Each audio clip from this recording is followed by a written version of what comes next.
3, 2, 1. Welcome to Boots on the Ground, episode 3. We're back again. Sorry we weren't around last week. Me and Cerebral were both ill at the same time. And I'm still ill, just for the record. So if you hear me coughing or anything, just ignore me. I'll try and turn my mic off. Yeah, I'm still not 100% either, so hopefully this will go well. We have lots of lovely guests this week joining us. As usual, Kane Sparrow and Cerebral Wolf. Welcome back, guys. Well, thanks for having me again. Yes. And from last week, Quick Gloves. How's it going? Hey, what's up? And also joining us this week, we have Hans, is it Jaegerblitzen? Correct. From CSM7, and Graderis from, was it Betamax? It's well from Betamax, yes, but I'm also from Cast 5 and 4 and Dust5and4.org and Dust5 and 4 base. Yeah, everywhere. Lots of places to have done. You If just it's really dust like related, he's dust. got his hand in it. I just got Yes, confused. there are many things. You stream as well, right? I do. I stream when I can. Unfortunately, the thing about living in Australia is that none of the streaming ingest servers anywhere near, so I actually have to send it all the way over to LA. But unfortunately, my ISP is terrible, and the link server are usually congested, and I'm lucky to get 300 kilobits a second, and you can't stream with that. So sometimes, when the stars are aligned, I get a meg, and I can actually stream, but it's rare. I'd love to do it a bit more, but... Also, I'd like to take this opportunity to say I was nowhere near the food or drink of any member of this conversation, so I'm not responsible for the events or lack of events last week. Okay. Dun, dun, dun.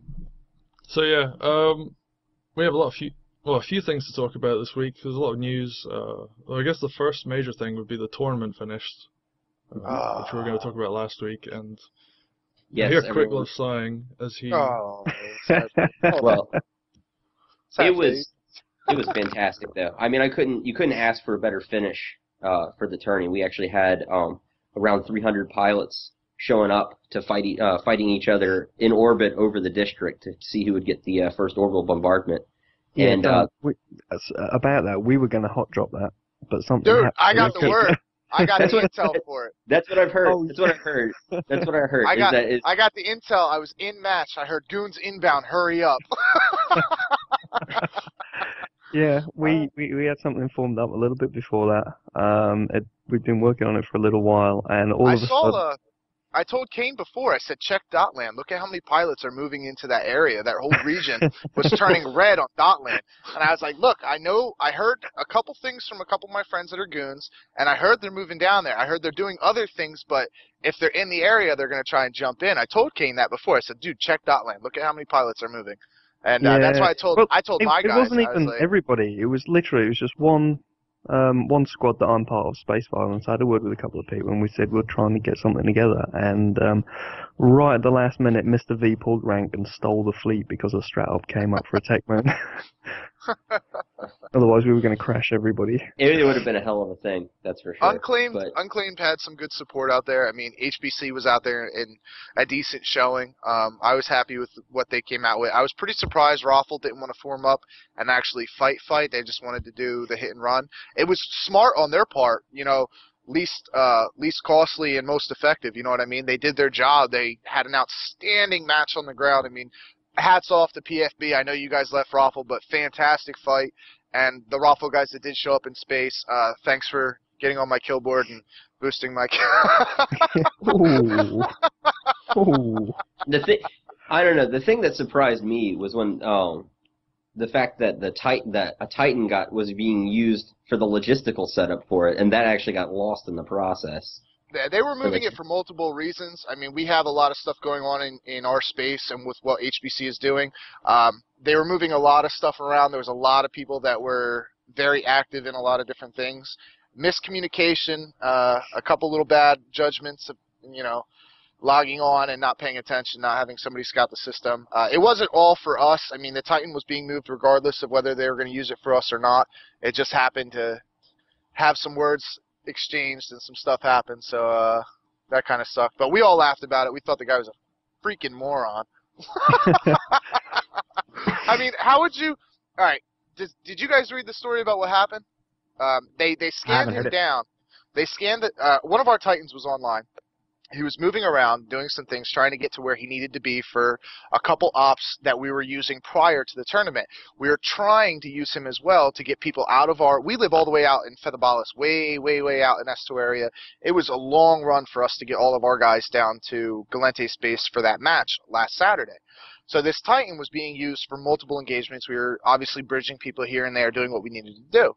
Well, that Titan, I guess he got scanned down by a couple enemies, and he logged off at 99% scan.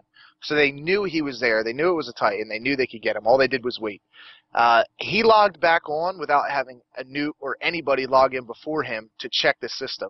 And all they had to do, was grab him, and that was it. And he They wasn't at a siloed it. pause? Nope, he was just Oh. cruising. Yep, just cruising. How do these people even get Titans in the first place? They joined don't big They ass get them, but they coalitions. don't keep them. They joined big ass they coalitions. get them, but they That's don't the keep last them. time he's going to ever be handed a Titan. Yeah, that's... I'll tell you what, though, the That was feedback he even got, worse. they ripped him. They ripped him, dude. Oh, Ripped him. that's even worse than the big red boat clicking jump instead of bridge. Oh, no. That was that's way a worse. little more That's understandable way than worse. having it not at a pause. No, but you got to look at cost, at what that cost. That Yeah. cost way worse. That was way, way worse than what this guy did. This guy didn't call for help, nothing. He said, damn. Well, No, the other guy cost like how many billions worth of losses and how many other supers. Like the other guy, he needs to Yeah. just quit. He screwed up way worse than Do you know, this. if Yeah. I'd have known there was a Titan kicking around, I'm pretty sure Mr. V would have carried on and let us run that up instead of stealing the fleet. It's down in our space though. That's the thing. It was way out in our region. Like Oh, they- right, okay. we're at war right now. You guys know about what is it? Darkness or Despair of Darkness or something. I don't know. I don't pay attention to them. I just kill them. And the Russians that coming into the area. So we're like constantly, knuckle to knuckle with these guys. I'm trying to run a complex right now, and I got 3 of them in the system with me trying to scan me down. So it's a pain in the ass, and we got to keep trying to deal with these guys 24/7. So they were already trying to engage any super, any carrier, any Titan they could find, and we lost a couple dreadnoughts. I think we lost a carrier that day too. I was talking to Kane about it the day after it happened. He was like, "What happened?" And I was like, "Oh." So the tournament was a blast. I will never ever say anything bad about it. I had a freaking great time. I'm so proud of my guys making it all the way to the finals. I wasn't even involved for the first 3 matches, so it was just. It was a Cinderella story that I wish we could have ended with, us putting on our diamond little slippers. But That'd look good on unfortunately, you. yeah, of course, dude. Unfortunately, PFB showed up ready to gun us down, and they did a fantastic job. I mean, they earned my respect today for sure. It was a great match. I think it's really good that it's starting to get the attention that it's getting as well. I mean, to say that it was a community-run event, and we had Eve pilots and all sorts of stuff, and we were looking at hot dropping it and all this sort of stuff. Things are starting to get really interesting, I think.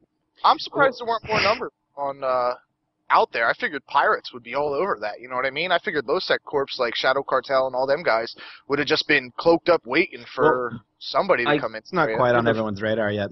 I mean, Well, not only that, for the final, I kept the op security a little bit more tight, Until the last tight-lipped. Yeah, for the final, because basically the only place that it was broadcast publicly was in the Dust OB channels that are faction specific. Yeah, That's the only place. that got me jumping on you because I told you, like, it was, 2 days before the match, and I was like, dude, I got to fly hundreds of nullsec pilots, 100 and some jumps out there. You got to let me know where I'm going. Once I was able to finally get you and PFB into a channel together, I was like, I want to tell them both at the exact same time. That way. Oh, by the way, all right, Cerebral, all your bets were losses, and all my bets except for the final were wins. I'm just saying. Do you remember the last show we did? I do, yeah. I just like messing with you, though, because it's so easy. Yeah, it is. I'm not going to lie, the match against Synergy, I wasn't even there for. I was stunned. I called Kane immediately after getting home from work. I called him up on Skype, and he was like, congratulations. And I was like, oh, what did I do? He's like, oh, you guys beat Synergy. I'm just waiting on the confirmation. I was like, oh my god, so excited, because Synergy is a good corp too, and I wasn't sure. We were 2 for 2 with them. They've won 2, we won 2. So fighting them was going to be like brass knuckles, brawler style. Like I didn't know how it was going to go down, and apparently we came out victorious, and I was so proud of my guys. And that's what kind of carried us, because I said it was going to be, Synergy versus PFB in the finals, and we wound up beating Synergy. So I was so impressed and proud of my guys with that. That was a great win on our part. Yeah, honestly, I don't think in terms of the seeding and all that stuff, I think everything just came together just the way it should have, and led to just a really good tournament and a really good in-fight. And it just, even with the problem, there's a lot of financial incentive provided on my end and on CCP's end and on the community's end in order to get that fight rolling. So I think it's a kind of a good measuring stick to figure out, okay, how much money needs to be involved and how much resources needs to be involved for people to really pay attention to a big fight. I think that's another thing that kind of I hope to glean from the whole tournament is kind of how much do you need, how much financial incentive, because it always comes down to financial incentive. Everything does, yeah. I think, as I said before, I mean, it's really interesting just seeing how much people are fighting over just trying to get that first OB out from the tournament point of view. Yeah. When we get sovereignty, how the hell is that going to escalate? It's gonna be, the amount. It takes so much planning. Like, because Kane and CCP and everybody the community offered that orbital ISK. You know what I'm talking about, Kane? Whoever fired the first orbital got the money. Dude, that made it so much more exciting to have a fleet in the area to try and get the money to try and to pressure the other team into that. You know what I mean? When Sav comes out, and that's if they were to ever shut off the NPC orbital support, it would make or break matches to have your fleet in the area ready to drop strikes. You know what I mean? If you called in an orbital and the only way to get it is if you had a guy above you linked to the system, and that's the only way you got an orbital, it would turn the game around. I mean, it would really it would force Eve Corps to take notice. It really would. Well, see, the other thing is though, with the changes coming out down the pipe with friendly fire being enabled, I can't wait.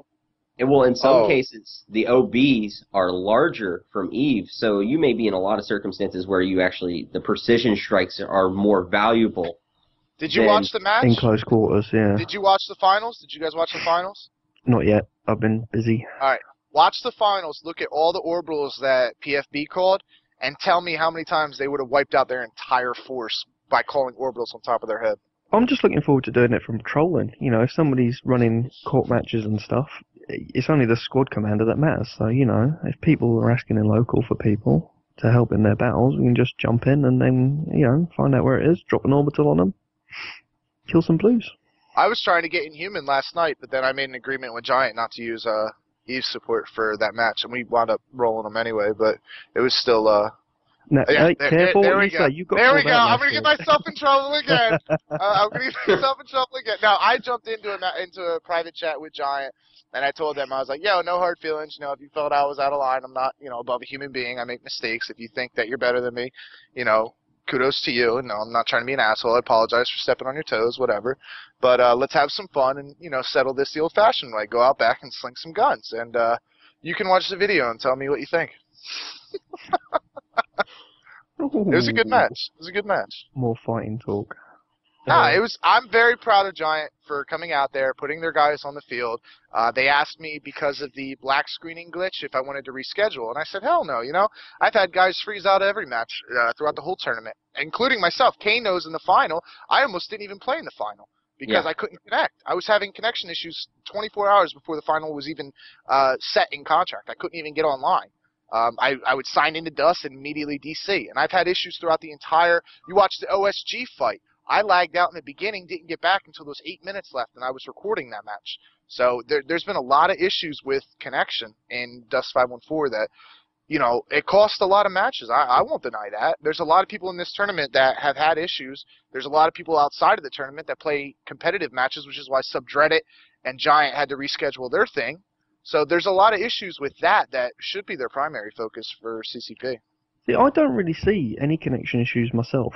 I hardly ever, if any, if at all, get any issues with connecting or. Does anybody being know where the DC'd or primary servers, the primary proxy servers? The primary servers, the way in which the server model works is that you've got Tranquility, of course, and that's the big central nexus of everything. But they also have the battle servers distributed among different areas. I think. And this is just going from memory, there is a post somewhere on the DUS 5 forums that actually has the locations. There's one I'm in gonna- Singapore. There's one in Sydney. There's one in London. I think there's one in somewhere in Texas. I think Yes. the US one. So that's out those west. are those are the main ones. And Yeah, I don't really noticed- have connection issues either. Yeah, no, I've noticed I there's have a lot of. coming from Australia, connecting to anywhere other than the inevitable lag that would be to going anywhere else than Sydney. I haven't really had any connection issues. So I have a feeling that people have terrible ISPs more so than CCP is having problems. Yeah, that could be it as well. That definitely could be it Well, as well. And it also makes you wonder if the North American side of the servers are under more stress from the way the player Oh, base is yeah. spread out That's- too. Yeah, it could be. Point. I don't know. I mean, these are really we don't have the information to be able to No. say for certain. No, Although there's- it's definitely something worth investigating because, like you said, lots of people have been reporting these problems. So whether or not I know CCP has had to on numerous occasions throw a wrench at different ISPs, especially at colleges, because players haven't been able to connect to EVE Online. So it might be a similar situation here for Dust. interesting to see. Yeah, from But I personal mean, experience. we're at a bottle. Oh, go ahead. From personal experience, like subreddit is mostly Americans right now, I think, and it's only ever Americans who disconnect. Really? Like I've never seen a European disconnect from a match. Wow, that's racist. But no, I'm American. Obviously, I'm connecting to a Texas server. I'm gonna have a lot of issues, which I do. You know, that's definitely concerning and a red flag that they should look at if it's mainly North Americans that are DCing. Maybe they need to. Where's their main office? Don't they have one in Florida or Atlanta somewhere No, on the they East have one in Coast? Atlanta. They have Atlanta. offices in Atlanta. I doubt They that have- has anything to do with our servers, though. No. I mean, But no, I'm I saying, mean, they're I'm saying developing if a they whole have- different game there. It might be that they okay. What used to be the data Whitehall. center operator and see what's happening with their peers, the people they're peering with. I don't know. Like I said, this is something that I don't know. I don't know. I think CCP Mindstar is the right person to poke about this. Well, I hopefully think they'll look maybe at it's it. just because they don't like quick gloves. Yeah, they definitely don't. No, like nobody likes Yeah. quick gloves. Yeah, Nobody really? likes What did I do? They tracked you down.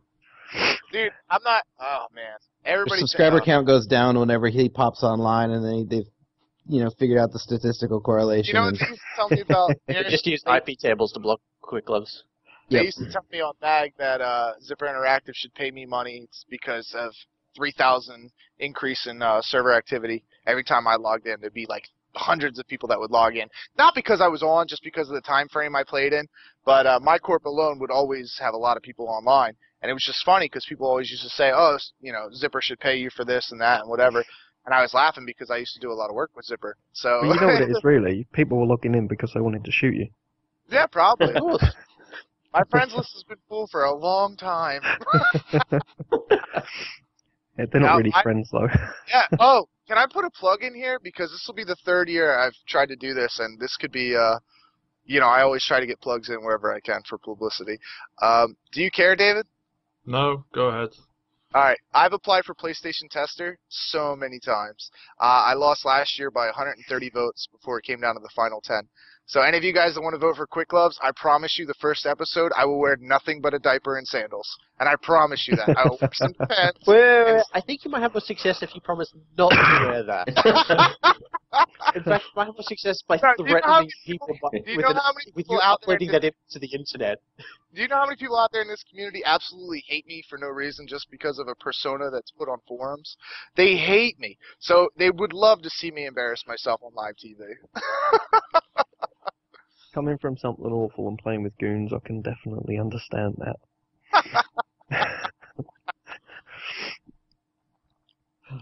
I mean, I'd vote for you if you promise to do it sober, just to see what you're like. Sober? How is that reality TV?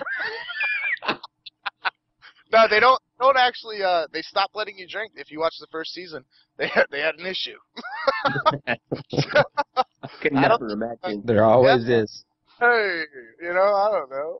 People can't handle their liquor like me. Right here. Oh, I spilled Wow. it. Apparently, he can't handle it. Now, I like doing this kind of stuff. Kane and I were talking about it, and there's people out there like Cerebral, you have a personality online that's different from being in chat with you. Kane has a personality online that's different than being in chat with him. Me, I have a huge different personality, and Kane will attest to that. Kane and I have been in contact for quite a while now throughout this tournament, and had a lot of decent conversations. You would not expect that from me after watching the numerous grammatical errors and everything that people decide to pinpoint on any of my chats or any of my posts or anything like that. So it's like, people are different when they want to be. It's publicity, dude. If I'm going to get out there and ruffle feathers, why not do it in the forums where it doesn't matter and my gun talks on the field? That's how I look at it. I think everybody's different on the forum side. There's a lot of posturing and so on and so forth there, though, isn't there? Yeah, a lot of chest beating for no reason. But it's fun. That's what forums are for. Yeah, exactly. Chest beating and trolling. Yeah. I just run around with my pants on. Wretched forums never change. I will I've been say picking on imperfects all day today, so... I'll say this. David, I've seen a bit of the back and forth, yes. David, your crew would subdread it. They are some of the most hardcore forum warriors I've ever met. I mean, they light a torch and storm castles on there, dude. It's ridiculous. Yeah, I crack up. I'm like, oh my god, these guys are great. when the giant drama, I guess you could call it that, started up, we had something like 10 posts on our, the subreddit forum, on, the Dust forums saying, you should shit post and all this stuff. You guys we take it seriously. Yeah, you guys dropped, the A-bomb of assholes in the war room. I mean, it was just like, that's it, we're here. I was like, holy cow, man, I haven't seen these guys since E3, and now all of a sudden it's just like, hey, we're subdreaded. Screw you! Oh, man. I'm glad we were able to throw up a bet for that match, though. So, I mean... Which one, I think, was what Quickliff said? The Giant versus STB match. So, dude, you guys got to stop bringing it up because I'm gonna wind up getting myself in trouble. They're gonna threaten me again with another easy win. That's the only reason you get invited on here, though, to get in trouble. Yeah, it's more fun for me than you guys. So we can all point and laugh later. I have a blast doing stuff like this. That's what I was telling everybody before. I mean, Giant, I will never ever take it away from them. They beat us. They had an idea. They wanted to test it. They tested it, and they were good sports about it. They weren't like, "Damn, we just got crushed," and it's no big deal. They were really, really good sports about it. I mean, I don't think we lost our shield, so they were really, really good sports about it. So kudos to them. They're decent people. If you want to join a cool corp that's growing and learning, join Giant. Good for you. Good for them. Okay, we'll leave it at that and move on. Something that I actually forgot about until you guys brought it up or mentioned the tournament was the ESL post on or the R Dust 514. Yes. I think Kane saw this. Yeah, I was a little surprised that they hadn't heard of the tournament at all, but their contact has reached out to me, and I'm actually discussing some stuff with them. So I think the more organizations we can get together, that's one of the reasons I've started up NewEdenSports.com. It's still very preliminary. It's just a part domain at this point. But what I really want to do is create a spot where people who want to arrange community events can go, can find a place that they can go to, where people who want to enable them. There are people out there who want to sponsor with PSN cards. They want to do plexes. They want to do all kinds of stuff, but they don't want to necessarily run these tournaments. So I think finding a place that gets these people together can, I don't know, I just think there's a lot of community interaction and player-driven content that can be created through stuff like that. I'm surprised that people have jumped on it as quickly as they can, as quickly as they have, to be honest with you. I didn't think there was that much interest in that sort of thing in Dust just yet, personally. Well, I think a lot of that has to do with the FPS community. I mean, the FPS community is incredibly, incredibly competitive.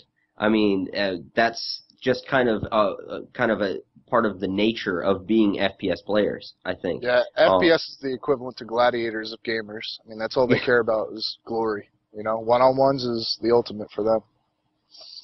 Mm-hmm. I mean, I just hopefully going forward. I mean, if anyone's out there listening to it, just send a mail to my Eve side, Kane Sparrow, or to newedensports@gmail.com if you're interested in helping out. I mean, right now it's going to be, we're just kind of getting the ground up. So, What is it you need specifically then? basically, we're looking for everything. I've got a guy who's going to be hosting. We're going to do the initial hosting with him on his personal server, and then we're going to, test the waters, see if we need in terms of the traffic and all that stuff, and then maybe go from there. But the main thing we're doing is trying to do web apps, design.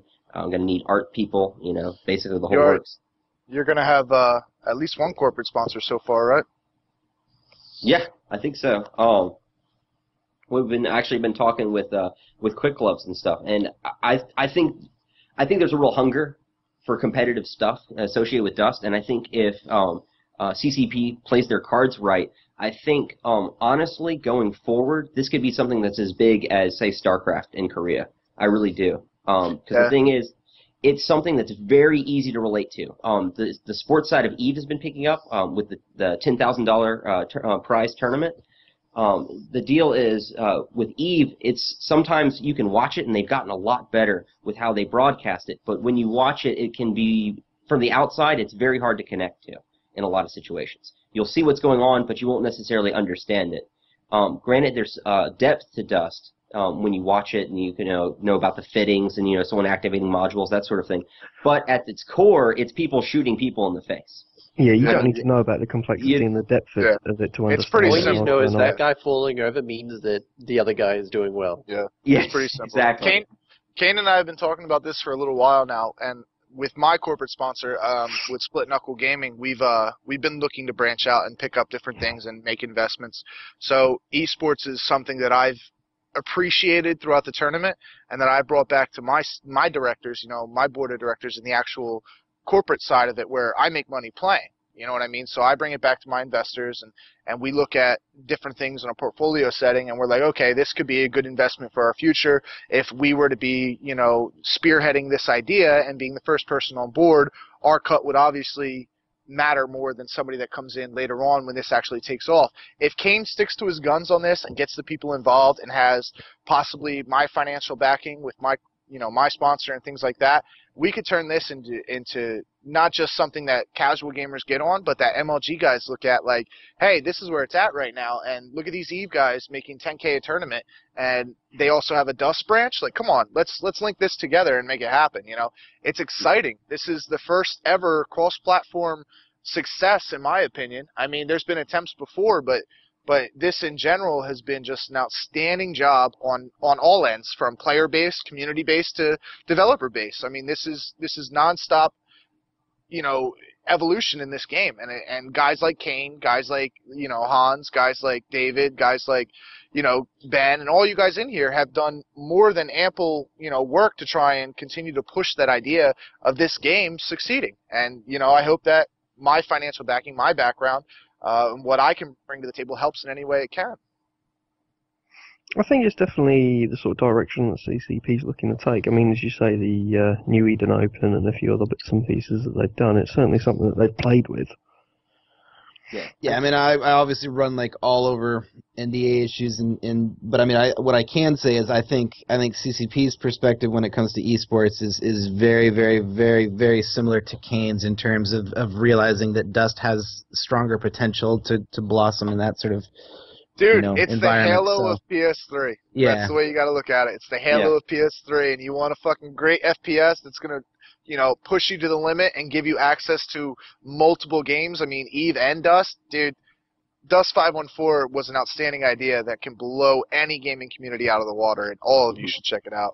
The one issue I have with you saying that it's the Halo of PS3 is that the Halo community, like the competitive Halo community, just collapsed. And they're no longer at MLG, they all went to play Call of Duty instead. How many years has it been, though? Look at when Halo 1 came out. Yeah, fair enough. Like, they were running, as MLG started, early 2000s? It's worth bearing in mind, though, that CCP have already turned around and said that Dust is going to get continuous updates. There's always going to be a lot of content there for people to stick with it. It's not going to get stagnant. Yeah, you're because right.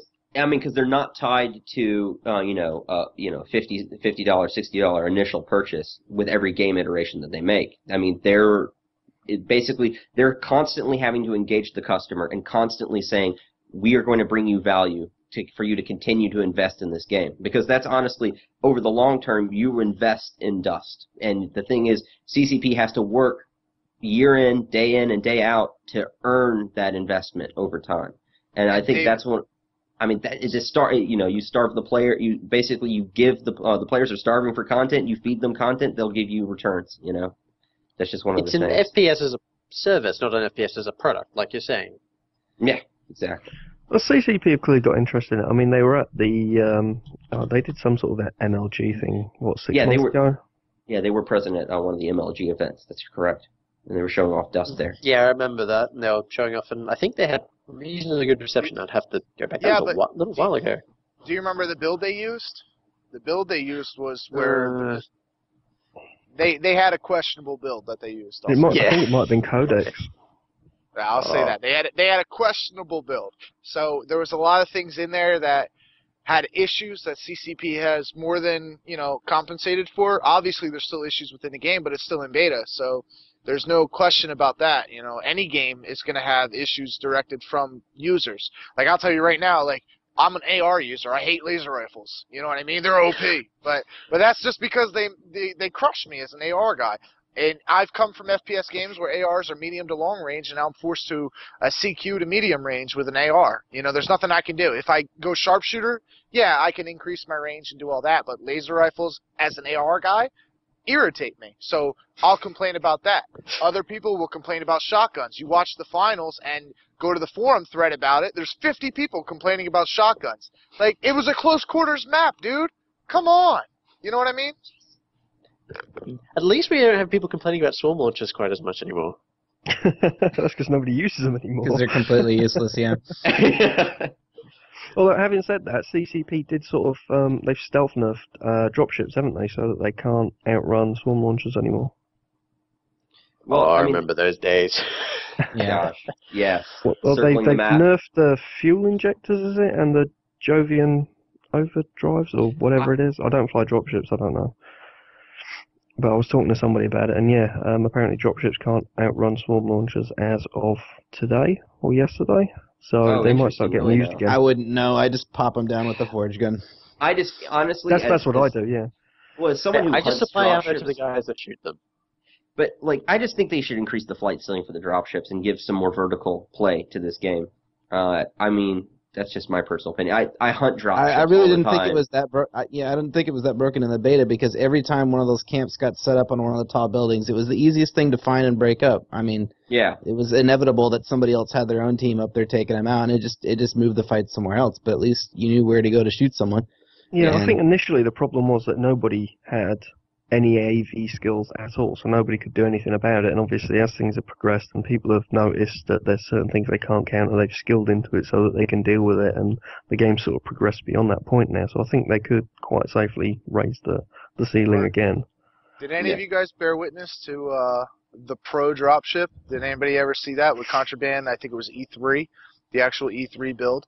Contra had like 100 and some kills in a dropship just flying around. No. Was that back when you could teabag people with it? Oh yeah, dude, you could. I mean, the dropships were absolutely. It was when the missiles did Mass Effect splash damage. It was when the dropships could literally fly straight up in the air without lagging out. Like, I remember I tried to do a backflip. I flew straight up in the air. Yeah. I flew straight up in the air and then just, boop, that was it. I remember that.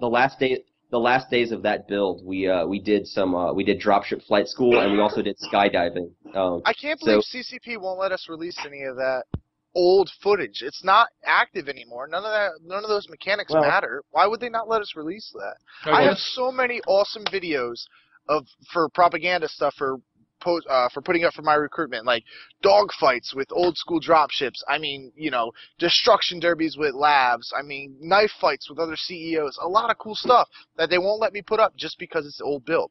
I guess they don't want people seeing footage and thinking that's like what the game is at the moment, though. But if I put it up there stating that it's no longer the current build, no longer current mechanics.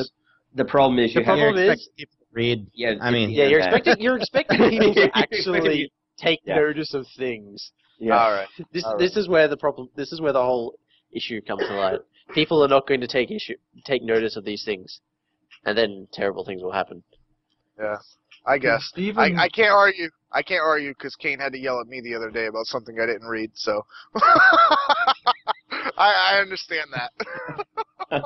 But even like looking to something like 2 weeks before the NDA drops, like every fight was just throw both of your grenades right away, and then Call of like Duty that stuff. was like what dust fighting was like for those 2 Right. weeks. Yeah, So I'm Nate kind of 5 glad they also. didn't put that. Let us use that footage actually. I'm not because- even gonna lie, dude. The grenades, in my opinion, are still bad. I mean, you can watch a lot of the Corp videos and see how many people are throwing those fused locusts, or what are they called? The fused. Yeah, Fuse Fused something. grenade.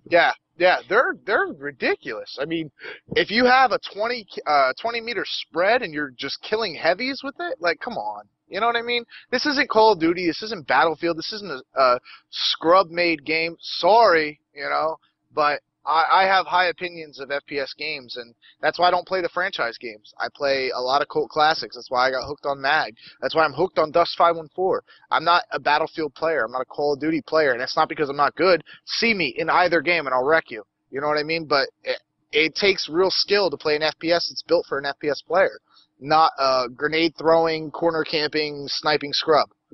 Do you think know they that's hit more the of a map locust- thing though? I don't know. I I don't know they think- hit the locust grenades once with the nerf, but they might need to hit them again. It seems. I don't think it's a damage nerf. I have no problem with a grenade just absolutely obliterating somebody that's 2 feet away from it, but not 10, 20 km or 20 meters out. If I'm 20 meters from a grenade, yeah, I'll take shrapnel damage. But dude, I'm a clone in an armor suit. You can wreck my shield. Fine. Good for you. Good grenade. Nice throw. High five. You killed 2 guys, Kudos. But Try I still playing have as a armor heavy. and I can still run it. That's what I'm saying. You heavies that get killed by these grenades, dude, I'd be freaking out. Freaking out. It's funny because I was chatting to somebody about this the other day, and at the start, after the SP reset and everything, and we moved to TQ, heavies dominated everything. We had the extra HP, we had the high rate of fire, DPS output from the heavy machine gun and stuff. And now that everybody's leveling up, we're too slow. We don't have damage mitigation. We're getting slaughtered. No, we're not. You just got to run with the heavy, the shield suit. That's what I do. No, you have to Right. move on a squad. Yeah, You have to run- I swear by the shield heavy suit. I think the extra mobility is every bit.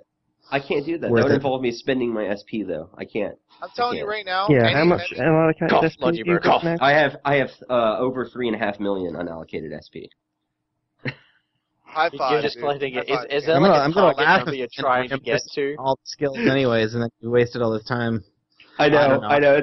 It's I gonna don't be have fun. an answer on that though, but it's something that they really should be clear about if they're going to, change skills or change or They anything to already do did. with. They just put another thing up yesterday about it. They said, pardon a catastrophic, event. They will not be resetting skill points.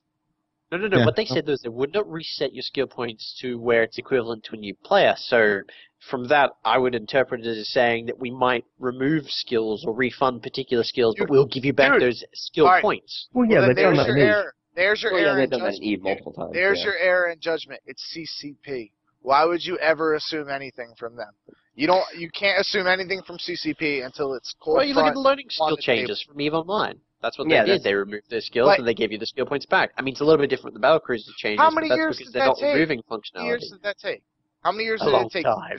Yes, that's my point. You at least admit to it. That's my point.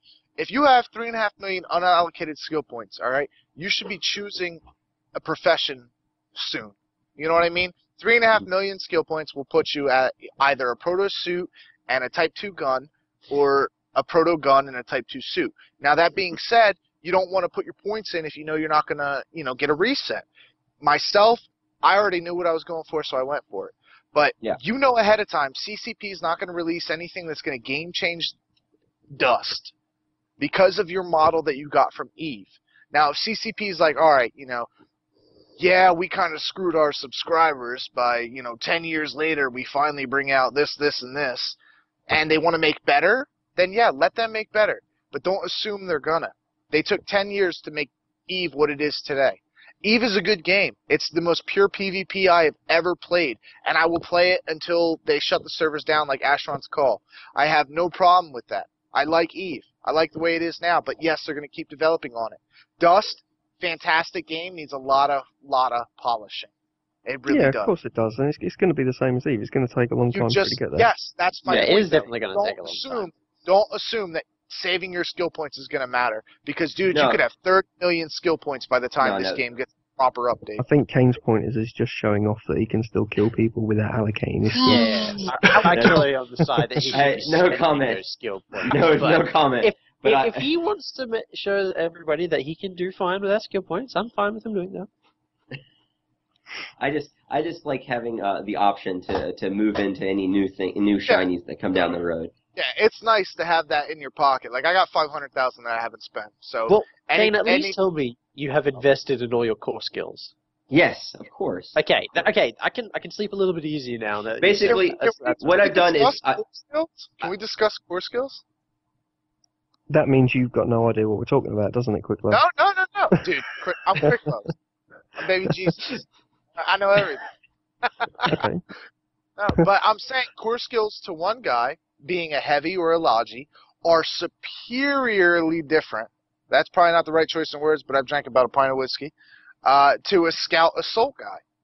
Like me? Not really, because by core skills we're talking about things like mechanics. So your shield, your armor, your endurance. Yes, your things that affect all of your drop suits. Yeah. Okay. Yeah, those are your core skills that affect you no matter what you're doing. Well, and the deal for me is basically I skilled in just enough to make me combat effective in any given situation. And to me, that's plenty. I don't need to do any of the other. I'll drop you. I'll put a forge run in India. That'll be fun. Oh, I use forge runs. Did you not see my videos from the tournament against Zion? I was forge gun killing. I saw that. It made me happy. Anytime I see that forge gun pulled out, as long as it doesn't shoot me in the face, nothing makes me more frustrated than being killed by a forge gunner. Anytime I see Zion get shot in the face, it makes me happy. Come on, be nice. And that's coming from me. Oh, actually, did you see that Dust 321 doesn't work anymore? Yeah. They killed it. Damn CCP. They won't let me kill blues anymore. What's going on? I've heard rumours that running people over with lavs doesn't work as well either. No. But I've not tried that. Does. Yes, it does. That still works, okay. Good. Yeah. I all the time. I know the last live event when I was playing in there, because I'm a terrible, dirty, filthy Galante and I don't like the Caldari, I was still killing people with grenades on my own team. It's always good fun. Even the good boy is using the nasty nasty tricks. Hey. In normal matches, I wouldn't do it, but these are live events. This is where the gloves come off. Yes, definitely. I'm too scared to hop in an LAV period because that's like, 80% of my kills are these fools that load up. I love it when they all jump like four of them in a Jeep right at the beginning of the match. They come over the hill and it's just one trigger pull and it's 4 kills. My single forge round or an AD grenade or something. The Escapists were like a little while back. They were streaming. They had all the people in the office playing Dust 5 and 4, and I actually cringed just watching them do all these terrible. They actually called the LAVs Pintos because they blew up so easily. Yeah, I'm too scared to ride in one because they blow up way too many. So. Oh man, you got LAVs though for heavies. Oh man, what I call it when I'm in a match, I call it getting my legs because they're so damn slow. No. Like I said, the shield suit makes a huge difference. Like I can keep up with my squad on foot, no problem. And I think I'm going to give that a try. Is that the B type that you're using or the type 2? No, I'm still skilling up for the B type. I put all my points into weaponry and core skills and stuff. Yeah, so. I might jump. I've been using the A series, but Typical I might jump down to the. Yeah, the next thing I'm saving for though is the B type. Hey Hans, have you talked to Superman in the last few days? Yes, we talked the day the Planetary Conquest stuff came out. Did he tell you he was mad at me? No. Why? What have you done now? I didn't ask. I don't keep up on all the latest. So he doesn't. That's fine. He doesn't involve you with the nonsense. That's fine. You can't say Not that yet, and I guess. then not mention now it. And now we, now we No, need- for one, all right, everybody knows EV, okay? My initial choice before the game started, everybody knows that STB was a part of the entropy virus before the game started, before you could even Sorry, who? download Dust.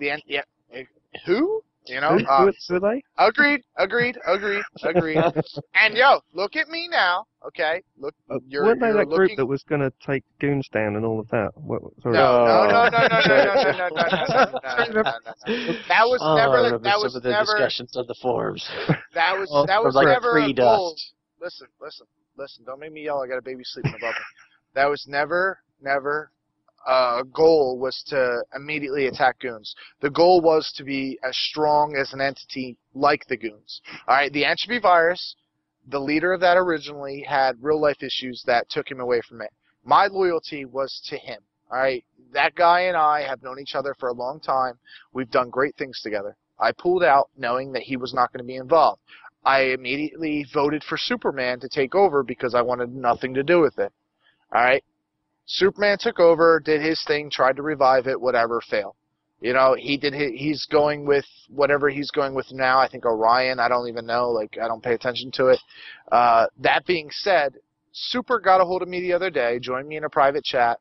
I don't remember if it was a private chat or a public chat that we went to private, but I was talking to him, asking him if he knew what he was doing, because he opened up his recruitment, started spamming messages to get numbers and things like that to jump up on leaderboards. Because of his mentality. He's a really, really strong Call of Duty corp. Delta Force is a fantastic Call of Duty corp. If you ever play Call of Duty and want to join, you know, one of the top corps out there, Delta Force is amazing on Call of Duty. You should check them out. They're really good. But he was desperate for that on Dust. He wasn't used to starting over. It's been a while since he's had to work like that and try to build a successful, highly competitive unit because he's so good at what he does on COD. So I got in a chat with him. He asked me about some other stuff, started talking to me about the tournament, whatever. I was like, yo, you know, surprised you haven't congratulated me yet. Because Superman and I were kind of good buds. We had our own fantasy football league. We did our own thing. We had a good time together. So I found out he mentioned he had a CSM in his corp, and I was like, oh no, I was like, is it like he tried to put it out like he was, you know, he put it out in a negative way, like he was higher up on a level because of that. And I was like, oh, is it Hans Jaeger? Like, I know him, you know what I mean? I've done a show with him before. Like, I've chatted with him, you know, good for you. And he was like, yeah, you know, whatever. Hans a slut. He chats to everybody. Well, I asked, I immediately pulled Hans to the side, and I said, yo, are you in DL? And he was like, yeah. And I was like, why? So it was a funny conversation. It lasted about 20 seconds. He made a comment, I made a comment, he made a comment, we ended it. But it was like the EV itself and all that. I mean, it was just it was funny to see how all that went down. You know what I mean? So guys out there that view certain aspects of your future, it's Dust 514, dude. It can change with a flip of a coin. Yeah. Well, everybody told EV that was going to happen. Yeah, but you got to look at it, dude. If I would have stayed EV, I wouldn't have let it fail. You know what I mean? Like, I have too much pride for that. Well, you say that, but going back 30 seconds ago, you said that you left because the main guy behind it, the hive mind, I left the because handle my you used. loyalty left. But look at Raffle. They just lost their best corp. Is It's there gonna anybody? Be interesting to see how that plays out. Is there anybody you can name in Raffle that's good now? You can't name anybody. PFB, amazing, great group of guys. I mean, one of the best corps you'll ever play. What's the deal with them splitting off? Is it console kiddies versus I'll let Kane take falling that. out? Or? I'll let Kane take that. Go ahead, Kane. Go ahead, Kane. Go ahead, bud. Go ahead, Kane. I will. Shut up a minute. Okay. From my understanding is that it's just a difference in leadership between the PFB and between Raffle's leadership, and that it's like I said, I think it comes down to Eve's side and then in console side, just differences, cultural differences, and also just leadership differences. That's going to happen. Yeah, it's unfortunate, but I gotta say, I think that's I probably don't going to be understand. one of the biggest hurdles that people are going to Kane, have don't to look at the overcome. computer, Kane. Don't look at the computer, Kane. No, what? Don't look at the computer. Here, your phone. Are you There's a smoking lot- as well, there's- gloves? No. You gotta start Everybody knows. hook a Yeah. breathalyzer up to his I computer. can't turn my computer on unless I blow less The than a full mic doesn't breath, though. activate unless it's below a certain blood alcohol percentage.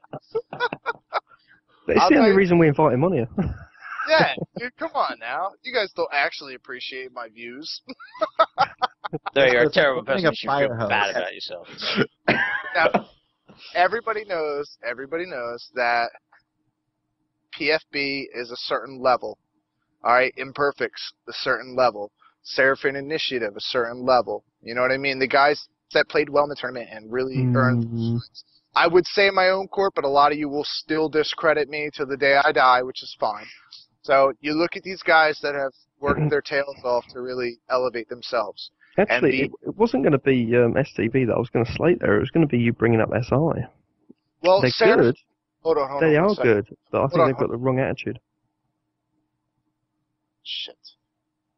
Everyone's got an attitude. What are you talking about? No. I didn't say got an attitude. I said got the wrong attitude. I think they're coming into the game with the wrong sort of. I don't know. Just it doesn't feel right. I don't think that they're going to last more than 12 months. Well, I'll bet against that right now, Cerebral. I'll bet you right now. Do you even know who they're allied with? Yeah, I do, and I've had some really good dealings with SI as well. I mean, myself and Share Car Clone were really, really chummy and kept in touch quite a lot. So And then all was of a sudden they just sort of dropped everything and Yes, decided they because wanted to go their way. making moves. They're making moves. No, I agree, yes. but I'm not sure. I don't know. SI is a strong European core. Like, that's their main branch. They have a couple. I shouldn't say they're a couple. They have a good branch of NA and Euro or Asia guys, but they're mainly Euro. They're sound core. But I'm pulling them in as guys that have worked in the tournament in the community and shown that they're an elitist level, which is why obviously we took second in the open tournament. Seraphim took second in the closed tournament. So for me, it's like I'm listing people that hold themselves an elitist level because I was referring to the Raffle situation with PFB leaving them. I don't want to branch too far off of that with conversation of SI. They're a good core and things like that. But my concern is these elitist cores that are leaving their primary alliances that have brought them to the place that they are and given them the recruits needed and given them the funding needed. Everybody out there should be questioning their, commitment level if they're in a coalition or alliance, because these top cores are making a lot of moves that people aren't willing to discuss. Kane. There's a lot of stuff going on right now, behind the scenes. There's a lot of talk. Like, obviously people saw the forum thread in the war room or the locker room where, I openly smashed Imp. I said, if you're an STB and you talk to Imp, you're out. Like openly. There's no denying it. It's on my Facebook wall. Join my Facebook page and see it. You know what I mean?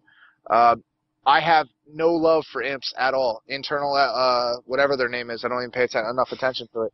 Imp Swarm and Internal Error, sorry. Like, all of that. Their whole unit, I despise. I like Kane. Kane's done a lot of good work. Yeah. I work with him personally. So I'm breaking my own cardinal rule by interacting with an Imp. So when it lead comes by example, down why to it, don't you? yes, come on, dude. Do as I say, not as I do. Didn't your mom teach you anything? Your mum taught me a lot. Oh, that's awkward. Awkward. That's Awkward. Are you 5? Anyway.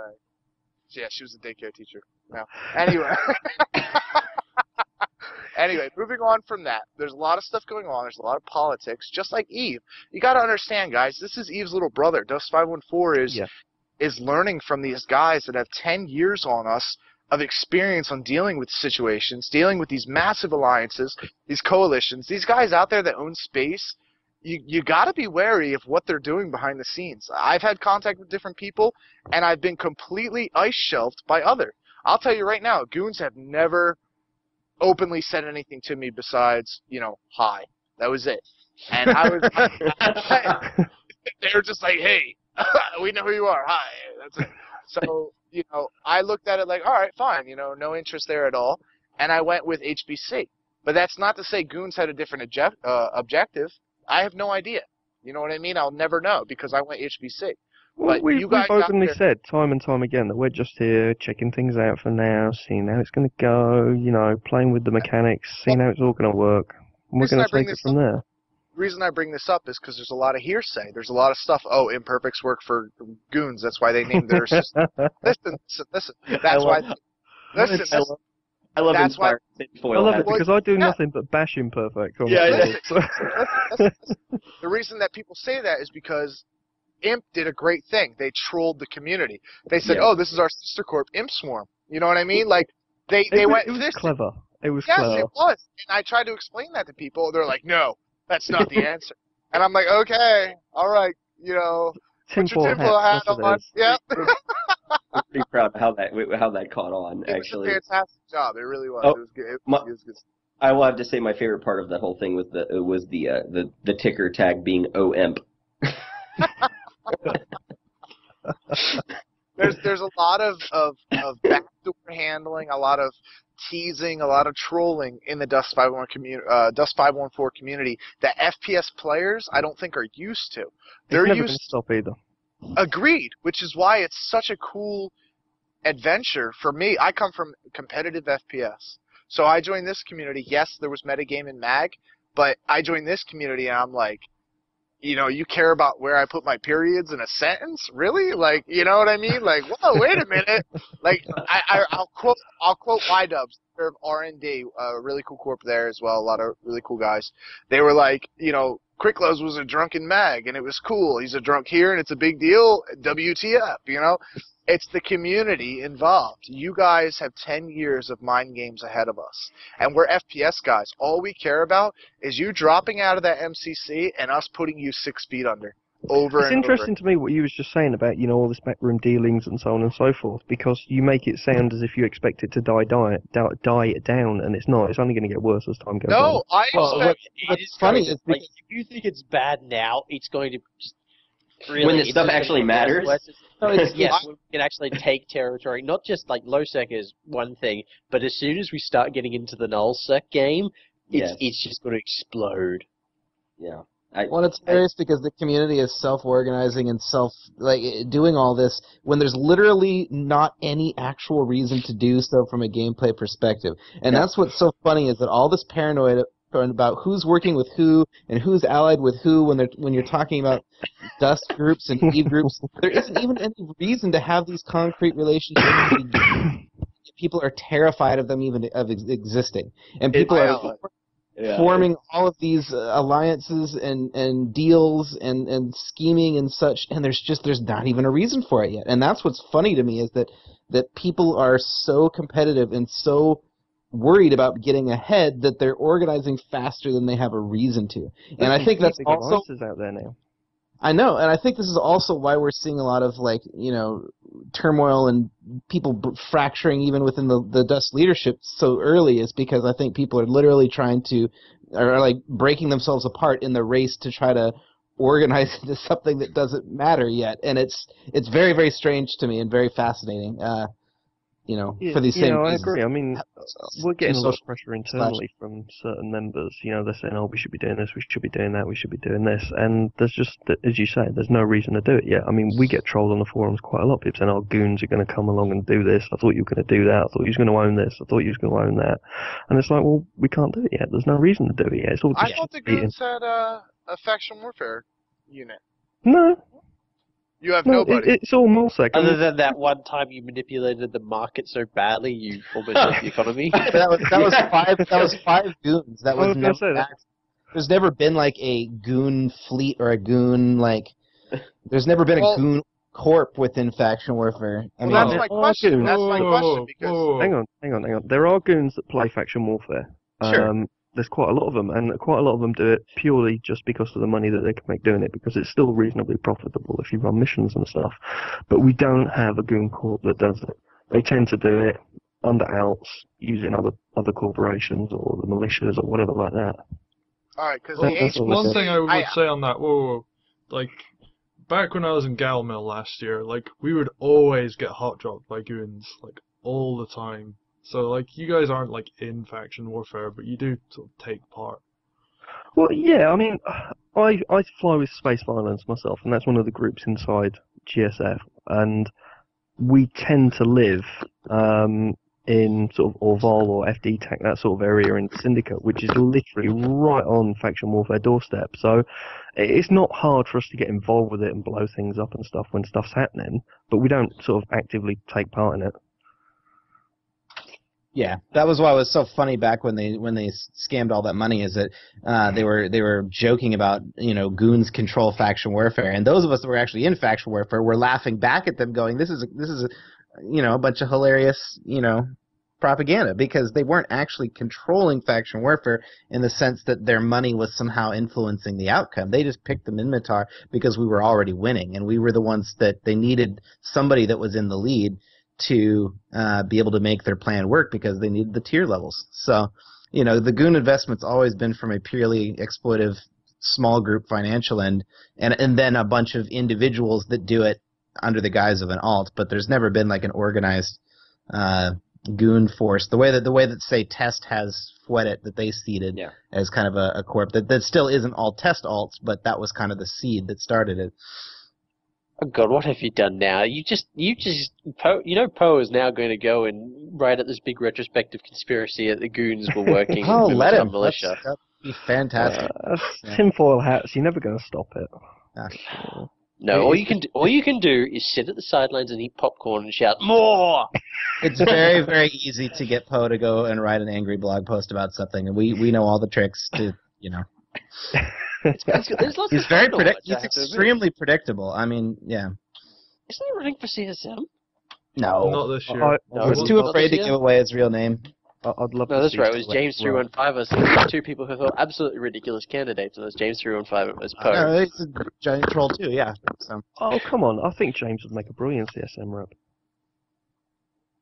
I don't know. Yeah, no, clearly I'm the only one. If I wasn't on the CSM, I would say yes. But having been on the CSM the last year and having seen the way that CCP operates and see the way that CCP responds to ridiculous, dramatization of things, I question whether he'd be an effective communicator with them. Only because I haven't seen him turn off the shtick at any point in the career so far. I mean, even in his interview with Xander, he didn't actually drop the whole character thing, and that's what if you can't demonstrate to me that you know when to turn off the role play, then I question whether that's the correct thing to bring into the CSM atmosphere. Yeah, his interview with Xander was good. I did enjoy that. In fact, I enjoyed all the interviews that Xander's done so far. I think he's done a really good job. And regarding James, I think if he got the role, he'd probably take it a tad more seriously because he'd have to. I would imagine too, but it's still kind of like, it's still odd that he, hasn't paused at any point in the whole thing to, hey, look, guys, no, this, I'm making a point here with all this, And I think that's what he was doing just with minerbumping.com as well, which is a lot of fun. If anybody doesn't know what that is, don't get me wrong. You should go check it out, minerbumping.com. Yeah, I have to admit something. I actually bought 100 shares nearly at the ground floor just because the tiers were so sweet. It's been a good investment, although I have actually considered several times writing a mail saying, what about percentage return? Oh, please. Did you actually think you were going to get money back from that? No, I didn't. Just as a joke. Just as a joke. I knew it was... Yeah, if you sent a message like that, chances are it would end up on his website. It would. That's the other thing I was thinking. It's going to end on the website, and it'd be like, yes, I got on the website. No, it's good. It's good reading. James 315 is the L. Ron Hubbard of Eve. I mean, that's yes. I mean, except this one we can actually sit back and eat popcorn too without having a guilty conscience. Yeah. Actually, as the CSM's discussions popped up, what are your guys' thoughts on Black Jackal / Hunter Blake? Kane? I know that Black somebody. Jackal and the rest of Southern Legion continuously, every time they see me, I get a mail saying, so when are you joining us? It's like, told you guys already. Yeah, I think Black Jackal is a good guy, and he has some good ideas for the community. It's just some of his specific ideas for CSM, like safe docking for super capitals. I mean, redistributing resources in nullsec. I mean, there's just some stuff that I question. People dusters being able to buy votes for CSM at only like $20 a pop, rather than having to have an EVE account active for 3 months. I mean, there's just things that I question. But I think something's got to be done in terms of, let's say down the road, theoretically, Dust gets to vote on the CSM. Something's got to be done as a way for people to be able to vote, because you can't just let everybody do it, because there's too many ways that people can abuse that with free accounts and things. Yeah. I think he's onto something there. Maybe. I don't know. It's a bit of a sticky issue. I guess maybe if your account has had X amount of Aurum purchases over its lifetime, you get the ability to vote. I don't think it should be tied to ore. I think it needs to be because you have to also capture the fact that the Dust is a free to play game. Yeah. So you need to be able to represent people who play the game for free, but also put a lot of time into it. You need to be able to represent sweat equity. So maybe a 6-month-old account or something. Maybe you need to have, I was going to say account age, but then you just make a bunch of accounts and let it sit, and then eventually you got a whole fleet of voting odds. It's gameable. It's gameable in like 87 different ways, and exactly. And I'm sure CCPs is well aware of that. Yeah. It's I mean, the only thing I can think of is basically you measure the accrual of active SP, but then that's what I was gonna say. Yeah. I mean, or actual active game time, but. See, the thing is, there's no real good straight answers, because either you're either casting too narrow of a net in many situations, or you're casting too wide of a net, and you end up with a system that can be easily gamed. I personally think that Dusters should get representation. I don't know what form that takes. I don't know do they vote for a specific council member that ends up being a Dust council member? Do they have their own council themselves? I mean, honestly, I think at this point. One, it's too early, and two, there's so many problems now with Dusters voting. I think that the player base from Dust should be represented. They should have elected representation down the road in some form or fashion. As I've said before, I don't have any interest in being represented at all. But I think that being a representative, but I think that the community should be represented through an election of some sort. I just don't know what form that should take. Well, in due time, yeah. Just a quick thing. Who has any of the candidates who are up for election now actually said that they want to represent Dust players at all? The only one I think is Hunter Blake. / the Black Jackal. / Black Jackal and Dust. And there was been getting trolled reasonably well. There was an attempt by somebody earlier, who will not mention. No, mention him. Go for it. I think it's real. And then there was some other people who said, no, I'm not going to do it. But I think... Genza was interested, and she said she's not going to do it. Zion attempted to and got laughed at, and then stepped down, and all we've got left now, I think, is Hunter Blake / Black Jackal. And I think, as I say, I think some of the stuff he said is right. We could probably use representation in some shape or form, but I do still think it's too early. And I certainly think that the idea of a CSM rep is much better than this stupid fucking CPM idea. Dust should not have its own council. It doesn't need its own council. No, I would disagree. I think right now the issue is that anybody that got themselves elected to the CSM as a Dust representative is going to spend 98% of their time in the coming year talking about EVE and not Dust. Exactly. And we have some crossover. Like, we had a meeting last week with Brandon Lorino and Noel Arbor and who else was in there?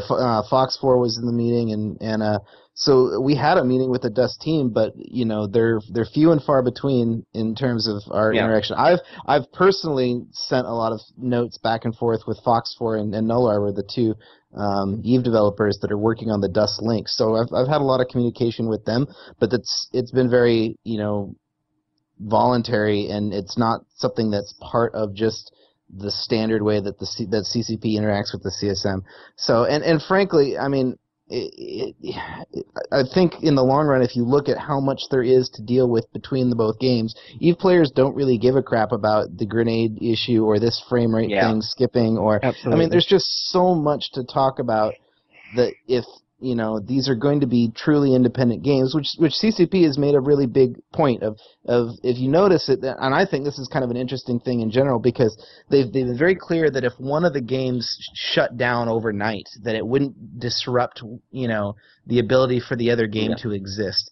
And that's a design principle that they've talked about from the very beginning. That's also, coincidentally, the thing that holds the two games back the most. Because if they could do all kinds of things that would force us to rely on dust marks, and it would force the integration far, far faster. But they're going to try to design this such that there's a compelling reason to participate across platforms, but not a mandatory reason. But what this means is that you're still talking about two different games in the long run. And so, in the short term, do the Dust community need to be plugged into the CSM at some level? Yes. Does that mean having a representative? Maybe. But the representative's going to have to be elected by a bunch of EVE players. I don't see a bunch 2,000 or more people volunteering to buy and set up EVE accounts just to vote with. I think that's a lot to ask of a community that probably doesn't even understand what the CSM is yet. So if somebody had a backing in EVE already, then it could work out. But I think far more likely what you'll see is Dust community leaders forming relationships with CSM members the way that I've gotten to know you guys, and gaining as much representation. And I'll have to say, I will have to say that Hans, you've been awesome in terms of your interaction with the Dust community in terms of a CSM candidate. Honestly, I wish you would run again. I understand that you're not. Honestly, every single EVE Duster would probably vote for you. I know that hands down. So, but I understand you got your own stuff you got to deal with. So, but I'm not going to disappear overnight or anything, but no, I don't think they're going to black bag you in the. I'll still be around, and I'll still be on the forums and talking about this stuff. It'll a little bit off. While we're on this subject, I want to say I think CCP are handling things really well right now. There's a lot of feedback between the community and CCP, especially certain individuals like Nullarbor and Fox4, and they're doing a great job. IRC, Skype, the forums, Twitter, all sorts of stuff. There's loads and loads of ways there that we're being able to communicate with them and get, the stuff that we need to get over to them. And they're working with us really well, I think, as a community. Yes. And at the same time, I think CSM7 has done an absolutely brilliant job. We don't need to change that mechanic because it's working just fine as it is right now. Yeah. I think in the long run, though, I would certainly like to see some form of formalized Dust representation, too. I don't share the same fear of having two separate councils that Cerebral does. I think in the long run, it makes more sense to have, a set of, I don't know how soon or what form that'll take, but I think in the long run, there's going to be just because it's literally two different studios and two different sets of developers and two pretty distinctly different though overlapping communities, Just to chime in, I wouldn't necessarily say that my opinion on this whole CPM thing is a fear of it. I just think it's a massive waste of resources, and I think better things could come out of it if the attention was directed elsewhere. Well, I think you and I might be talking about two different things. I think you're referring more to this player-driven current thing. When I talk about there being two different initiatives, I'm talking about the CSM and whatever CCP decides to implement. Yes. Oh, I see, like a CCP. Yeah. That's something we should be very clear about. This CPM can call itself the CPM all at once, but it's not going to be unless there's buy-in from the developers themselves, and they'll do it their own way when they choose to. Yeah. If they wanted to do it that way, I could understand it. I could get behind it quite happily. That's one of the things. I've talked to the guys that were doing that CPM stuff. And I was like, you have to have CCP involved in this from the ground up.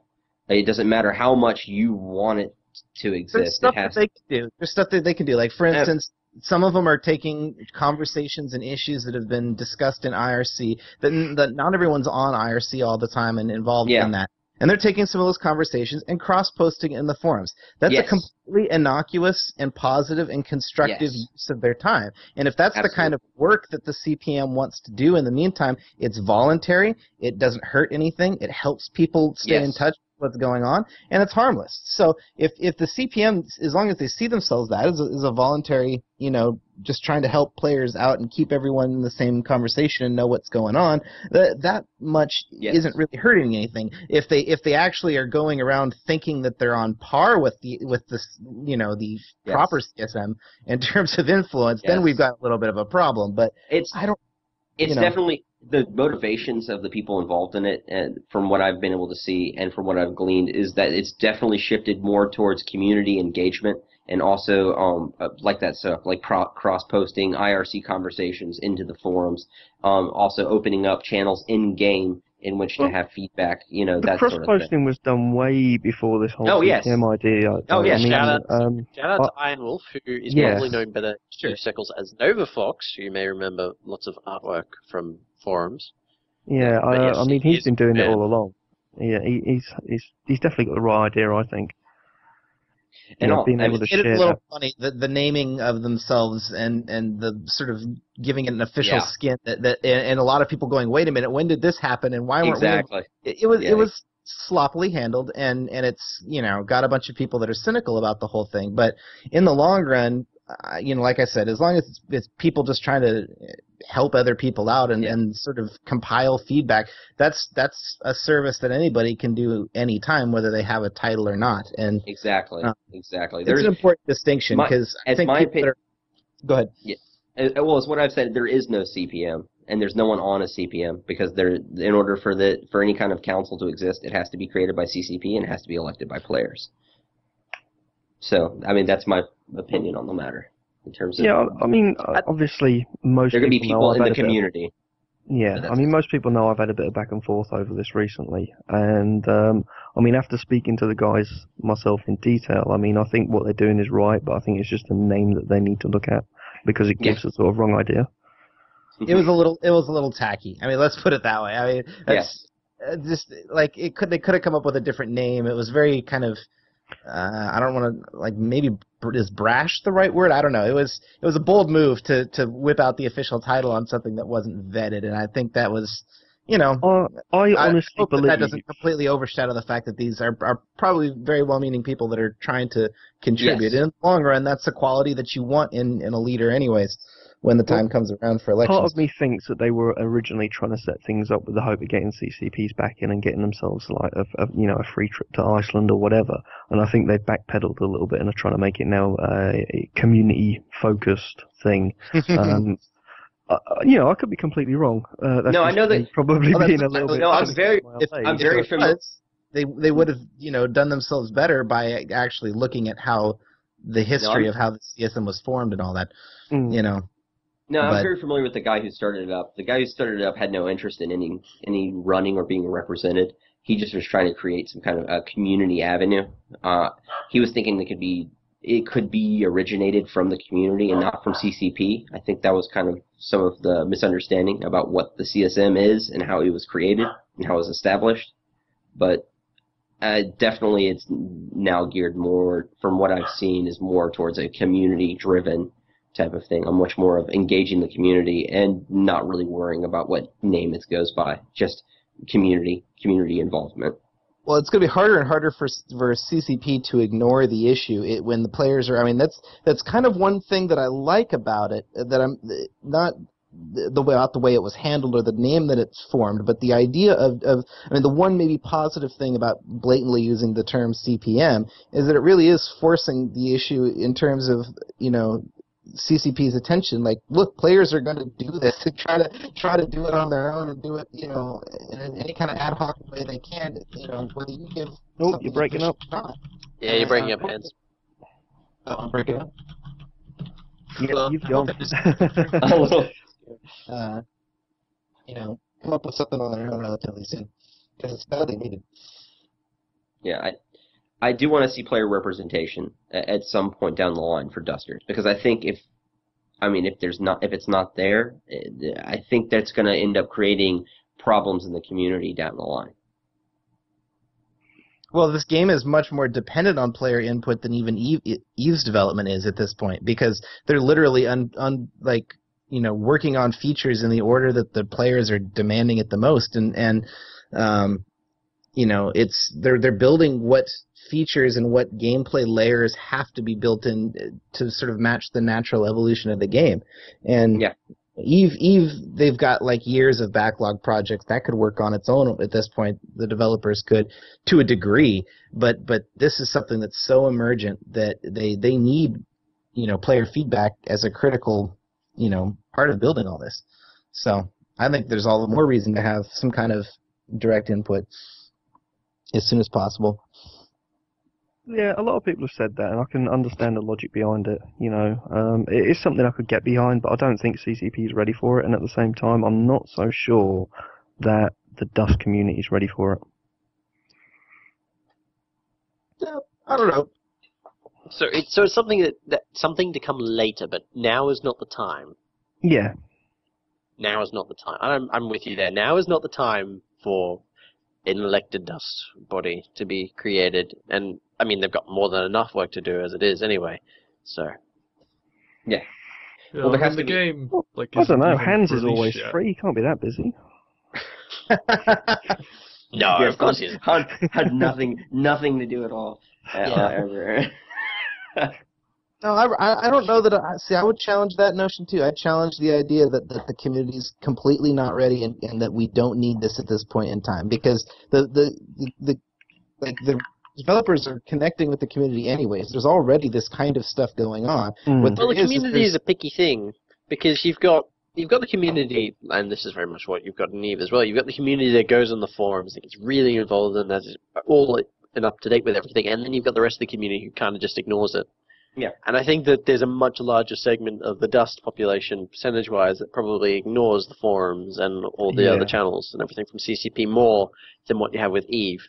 And that might be a little bit inhibiting to creating a council of player-elected representatives at the moment. You need just enough people that care and that are willing to put the effort in. And I think a lot of you guys, even in this conversation, are proving that there's people that have the interest and the time and are willing to put the effort in to serve in that kind of capacity. And if that, is the case, it doesn't matter whether the people on the forums are 2% or 20% of the population. If there's still, a dozen individuals or half dozen individuals that are willing to put the time in, why not, think about giving them a little bit better access to what the developers are thinking and deepen those conversations more. I mean, that's what players are frustrated with already, is they see the precedent that Eve has already set in terms of that interaction, and they're jealous of it, frankly. And that's one of the really cool things about Fox 4 and Null Arbor coming over, is they're bringing that culture of communication and bringing that conversation of what we're thinking of doing next, and what do you guys think? And this is, most importantly, this is why we're doing this change, not just this is what we're doing. And that's something with a lot of the balancing that we've seen that Dust players have responded really negatively to, is they see stealth nerfs or stealth buffs, but they don't know why it's happening or what the developers are trying to do. Yeah. And I think that's just that the Reykjavik studio has got quite a few years ahead of the Shanghai studio of interacting with players this way. So some kind of council plays a part in fixing some of that to a degree. I think that they've been very responsive, though. And I mean, if you think about it, just look at like the grenade issue with the Dust 321 thing. I mean, that, I can't believe how quick they patched that. That came up and it's getting better. Yep, it's gone. I mean, definitely over the past couple of weeks, the interaction between CCP and the forums and CCP and the IRC and and social networking and stuff like that.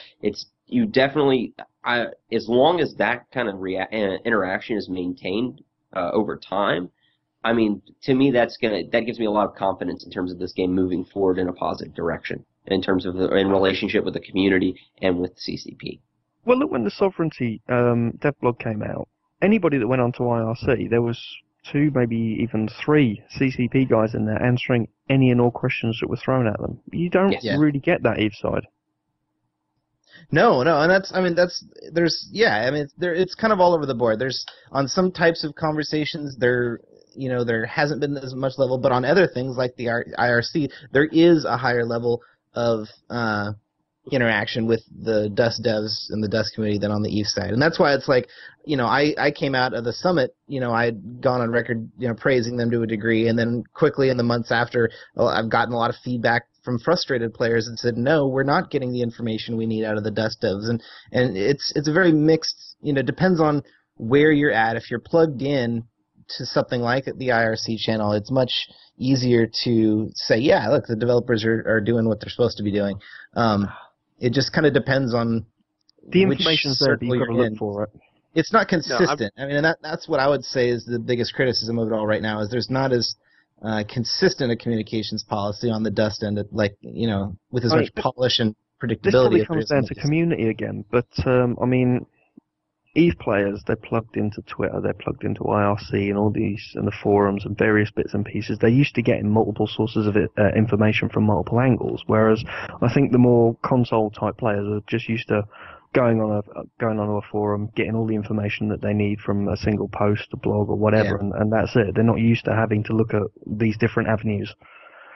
I'm lamenting this conversation right now, actually, because I've had more than enough accusations of IRC bias over the years now, or months, I should say, actually. And now I'm probably going to get more of it. Thanks, guys. Well, they're not holding anybody out of IRC. I mean, it's not like the IRC is some secret boys club, Well, apparently it is. Well, I know, but people are going to treat that like it's something special and resent people for participating when they could participate too. And technically there is a ban list, but it's got like 4 entries or 5 entries on it. Well, and I've not made that list yet. No, not yet. Don't be a jerk. Most people that get banned know exactly why they get banned. I've never, ever once, I can tell you this, I've never once had a conversation in the last year of doing this with a player that got banned and didn't have any idea of why they got banned. Every person that's ever come to me and complained about getting banned knew exactly why they did and said, yeah, I probably should have gotten banned anyways. Really? People come to you about getting banned and things like that as well? No, they don't come to me to fix it. It just comes up in conversation. They'll be like, "Yeah, I need you to pass this on. I would have said, I want to say this myself, but I got banned." It's like, well, I wouldn't have to ferry your message to CCP if you would just not be a jerk, So for anybody actually listening who actually wants to get onto IRC and talk to the devs and hear all this stuff, like, does someone want to explain how? Yes, I can help. Okay. There's 2 ways. One, the first way, if you know how to use an IRC client, the information you want is irc.coldfront.net, and you want to connect to the Dust 514 channel. That will have everything you need. It used to be a little bit more complicated than that when we were under the NDA, but that has all gone away since we're in open beta now. Or 2, if you don't know how to use an IRC client, then you can go to dust514.org/chat, and that should open up a Mibit client straight into the channel. You're welcome.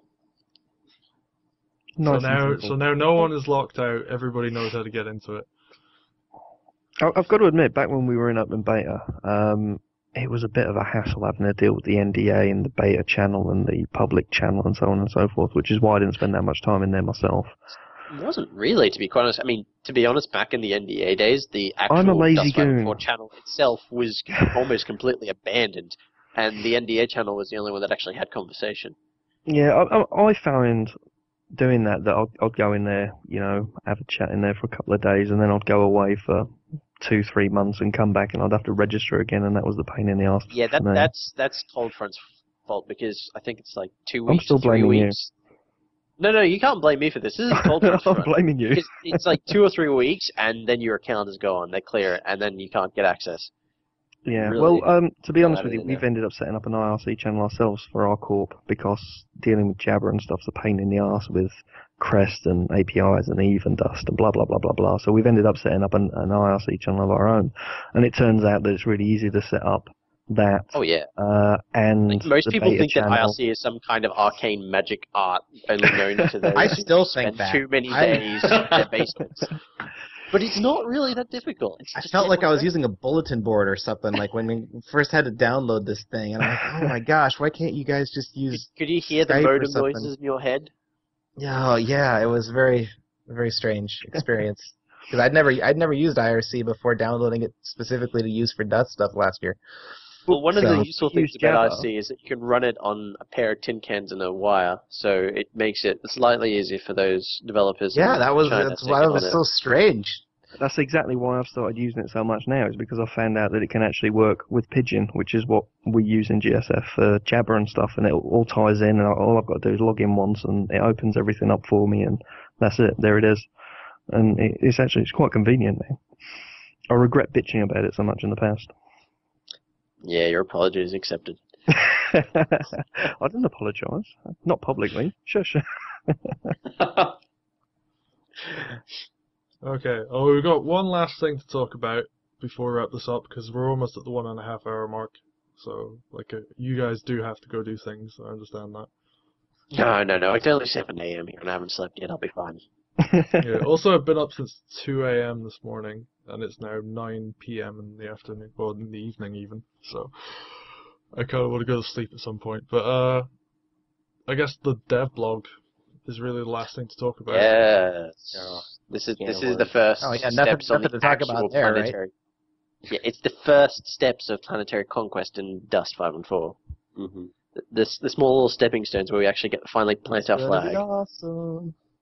Yeah, It's gonna be fun. It's gonna be a mad scramble because there's I think. Oh there's God, approximately the 250 districts. it's and being it's called D-Day. basically I've heard it being Yeah. called D-Day, District Day. District For Day. everyone. It's basically for those who haven't keyed on, all of the districts start unowned. So there's 250 of them, and you need 20 mil to get a pack of clones from Genelution.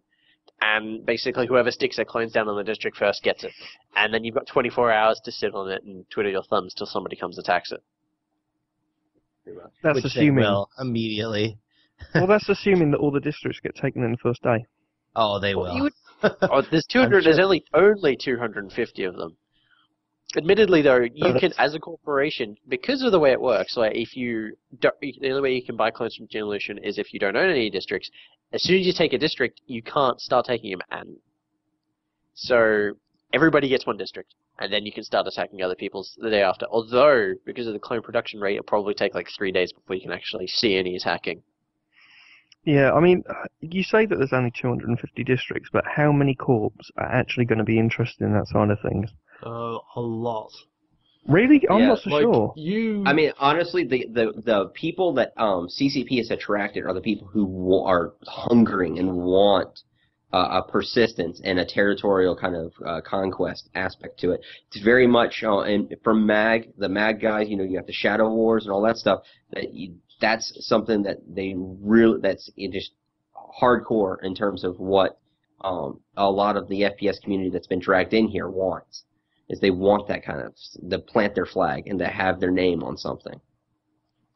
And it sort of seems like we're a kind of small community in some ways. There's these sort of set, I don't know, top 20 corps that everybody knows, like Imps and Immobile Infantry and Delta Force and STV and all those. But there are probably several hundred corps who are bigger than 50 people who are playing this game. Yes. Yeah, and CCP has metrics on all that, and they know exactly who's got money and who's what size, and I'm sure all of that is factored into a decision like that. Yeah, it's got to be, I suppose. They wouldn't be making the decisions that they're making otherwise. But, I mean, looking at the forums and stuff, I mean, maybe it's me just being me, but I'm not so sure that there's going to be the massive rush that everybody's anticipating. Not from the smaller corps. I think the larger corps, such as, all the people here, we're going to be trying to get as much as we can, as quickly as we can. But I'm not so sure we're going to see so much from the little guys, if you like. Yeah. To me, the only thing that I regret from looking at the dev blog that's not in there is Merc contracts or a Merc marketplace. Basically, it's either you are owning land, it's either I wish we had one land. of those in EVE. Yeah. Or who knows? Maybe down the line they can create a Merc marketplace and it works with both Dust and EVE, so you can kind of save a little bit of dev resources there. But I don't know. To me, that because it's all about mercenaries. We're mercenaries. But then, in order to actually own territory, you have to, in order to fight for territory, you pretty much have to own it yourself. In order Well, we're talking about this, and we've got hands here. something was noticed on Eve earlier today that there's a little thing in the overview called Yes. mercenary bases and capsuleer bases. Any comments? Those. Yeah, I'm just going to interject in here. Those have been there since about 2010. Oh, okay. I'll shut up. Yeah, they are really old. Like, if you actually go through the static data dumps from ages ago, there was a test ion cannon as an object in here for shooting down at the surface. And there were a couple of other items, but none of those have actually come to fruition in To answer your question, the game no, I itself. don't know what those are. So, I mean, I also don't know of, there hasn't been any talk recently of a test ion cannon either. So they're either keeping that secret from me, These are or those they're really old assets. or they're old experimental assets. They're either old assets or something that they have been doing a lot of development on over like 2 years. Yeah. It's probably something that's just come to light again recently. Then with the talk of planetary. Everyone's fishing. Yeah, looking at it. Somebody's been fishing through and trying to find stuff on Sissy, or somebody's been poking up. Something's been interesting is all the stat dump stuff for the content. I mean, you're seeing flintlock pistols, you're seeing the laser, the scrambler rifles. I mean, it's just. I'm just curious about when that content stuff's going to drop. I mean, I know this next patch is going to be crazy compared to what we've seen over the last year. I mean, that's about all I can say. Like, I'm not trying to, I hate to be like the overhype guy. Like, I don't want to, I mean, there's enough of that going on, but I mean, but I can't hide the fact that I'm seriously impressed at the number of stuff that allegedly saying. I mean, obviously we won't know till it drops, and I won't know till it drops. But at least even what they're showing me privately is consistent with what they're saying publicly, which is that there's a crap ton of content coming. And have you played what they've got? What's that? Have you played this stuff yourself? Have you actually got hands on with it yourself? We don't have that kind of. We're never like given access to play with stuff ahead of other players. We just told what's being done, so and shown pictures a lot of the times. But I mean, it just like when I look at what each build has brought to the game in the I don't know how many has there been since May of last year when all this kind of kicked off. How many builds has there been? Like 3 or 4. Yeah, something like that.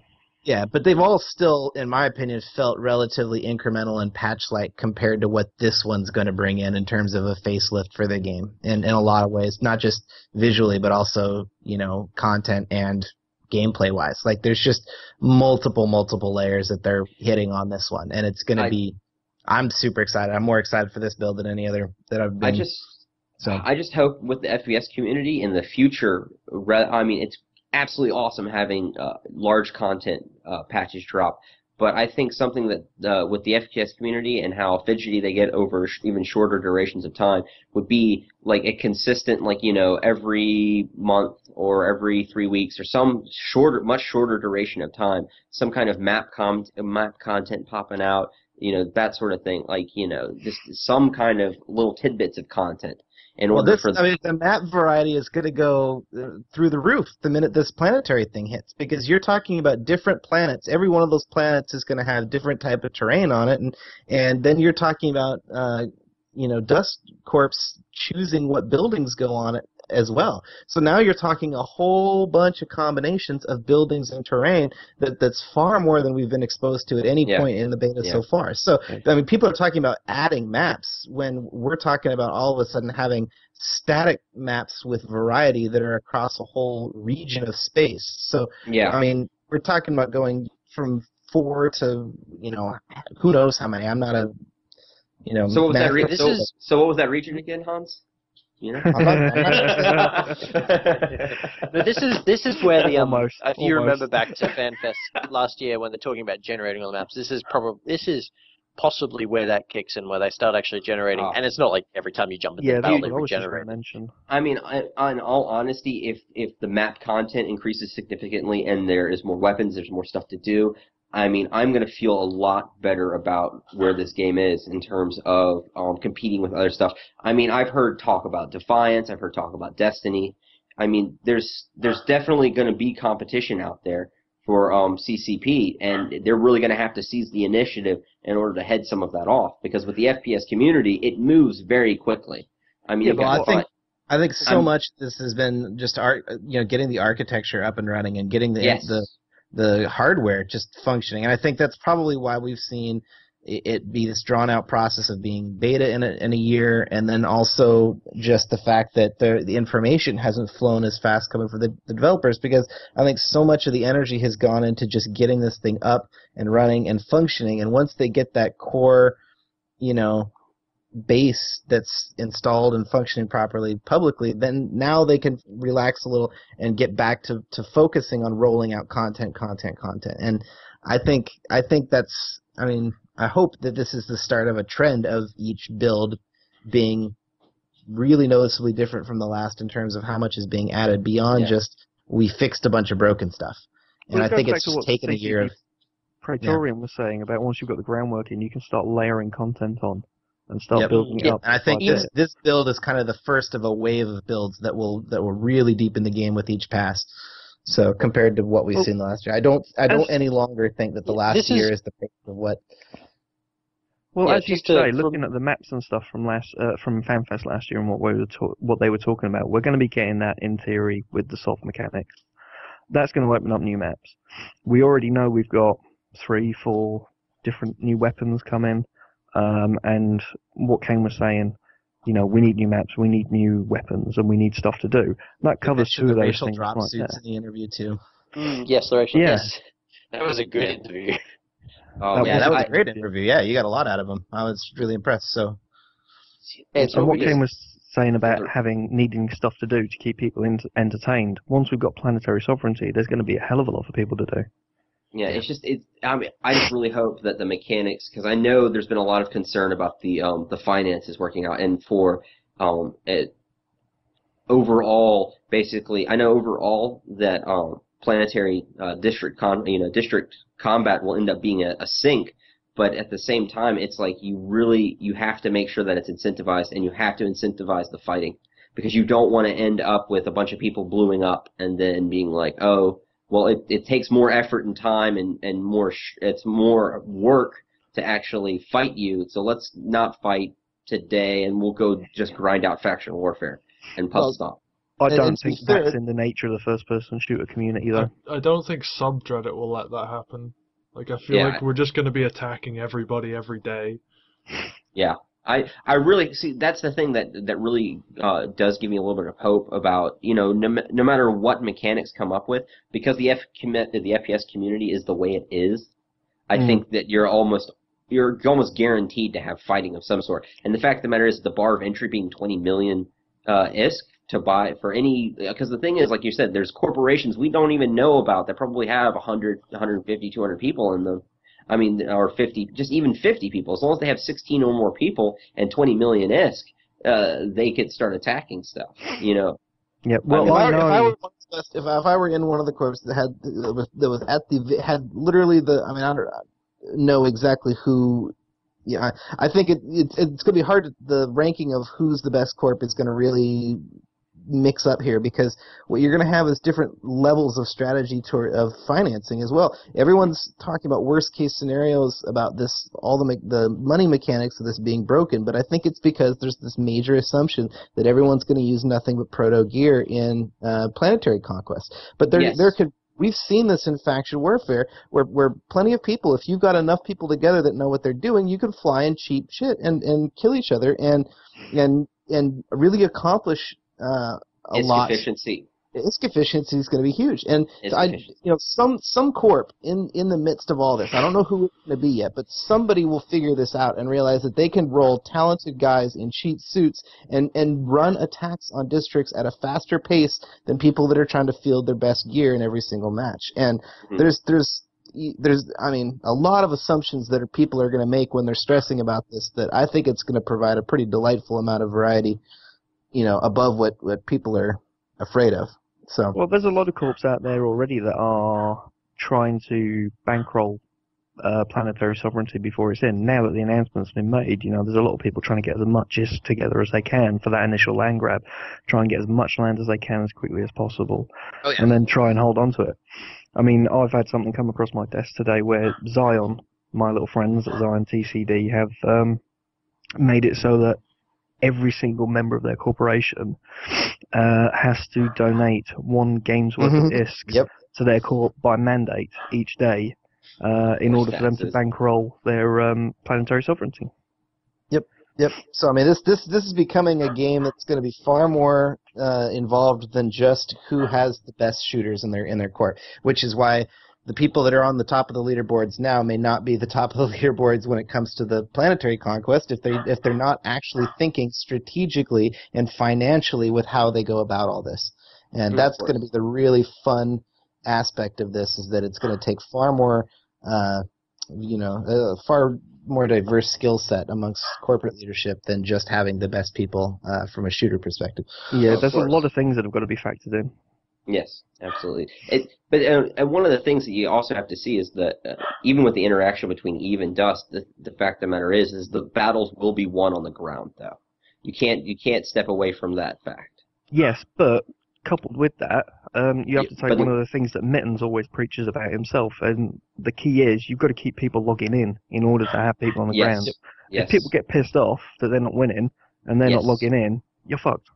Yeah, as one of my absolute favorite sayings is, tactics can win battles, but logistics wins wars. I mean, it's absolutely a true thing, and it's going to be a true thing in Dust too, especially with the way they've got it set up. And you can see now with the way that they're going to be handling clones and things, just how things are going to evolve, and it's going to get really interesting and really complicated. I really do wish that they released this at the same time they did the Merc Marketplace, because I think you're going to have really small FPS geared corporations that really have no interest, that really want to be involved in the district and Sov mechanics, but they don't necessarily have the depth of interest in terms of managing resources and managing the money and managing this and that and the other thing. I think it would be awesome if you had that marketplace for those small, I'm talking 16 people, 20 people that just want to log in at 1 hour. And I think there needs to be a way to have them have the freedom to play the game how they want, which may be they just log in and shoot some people and get paid for it and then log out. And that's why you're seeing them split up faction warfare into its own separate branch that's different even than Planetary Conquest, and then different than the high-sec matches. Is they're looking at now a more static squad-based sort of you can bring your whole squad and pull people in and have it be more competitive gameplay than you'd see in regular straight-up matches, and have it impact even in a certain way. And so what you'll end up with is some interesting relationships between corps at that point, to see if who gets in the right matches. And that's one thing that definitely has gotten not very much attention is the faction warfare changes. I'm really interested to see how that stuff plays out, because honestly, the problem so far has been it's absolutely arcane to be able to set up and coordinate that kind of interaction given the current tool set that we have. This is something I've watched a lot of people attempt to do is coordinate faction warfare groups and Dust Corps, and it's a very, very challenging process. It requires a lot of spreadsheeting and overhead that it just is completely unnecessary. Just doing the tournament, oh man. Yeah, it's a barrier that's kept most people from participating, and therefore kept most faction warfare EVE pilots from caring about Dust Mercs up to this point. But the minute that barrier drops, I mean, this thing of that we take as for granted as a novelty right now is suddenly going to be, every time we try to take space as faction warfare pilots, the Dust Mercs are going to be impacting how that plays out one way or the other. And so we can either put guys in or find groups to work with, or we can have it really affect our system takeovers. So, and the fact that that's all handled by the server in terms of where those spawns removes all of the barriers that we've had right now in terms of coordinating that activity. So it's going to happen whether we want it or not, and that's going to change, the meaning of that quite a bit. So it's too early to tell, but I think the biggest problem, at least, is solved by this new change. I mean, I do love the fact that the plexing systems is going to be what spawns the matches. I think that was a brilliant way to do it, because essentially you're saying you're letting the essentially the Amar High Command say, oh, well, this is where the push is happening. This is where we're going to start putting in the dusters. Yeah. There's going to be ground war all the time wherever faction warfare is going, and that's going to be pretty interesting. So yeah, I'm looking forward to it. I actually missed the faction warfare part of that. blog. Yes. Was it in the blog or was it something separate? No, it was all buried in Oh, the was it? facts and stuff. It's buried. It's that's the thing. Very few people actually paid attention to the faction warfare because everyone skipped over and goes, District War. So it's something you're gonna I think they're saying there's gonna be special loot or special loyalty points or something for faction warfare as well. So I don't think they mentioned loyalty points. No, I think it's like loot. I think is what it was. the like loot table is supposed to be better, I believe. Yeah. I mean, but what you're going to end up with is a lot more squad joining rather than, yes. You're going to get a more serious set of players in that than you would from random matches, or at least that's the idea behind this. Actually, Hans, can you tell us what the theory was behind CCP dropping automatic squads in games? 'Cause that just sort of came out of nowhere. Exactly. Well, you used to join a game randomly, and you get put in a squad with a bunch of people, and suddenly they took that out. Do you know what the reasoning behind that was? I don't know. I mean, no, we haven't. I don't know. I like that change personally. Myself. Is this the one? Did this happen at the same time where it automatically puts you in team chat rather than squad chat? Yeah, I think must have been. Yeah. If that's the case, then that's probably why they did it, because they're trying. I mean, they realize that squads I have talked with them about the fact that team chat, at least you have a better chance of finding other people on a microphone than defaulting to a squad. Yes. I just wish that it would, if you're in a squad and you switch to team chat, it kills team chat. It'd be nice if it switched you automatically back to squad.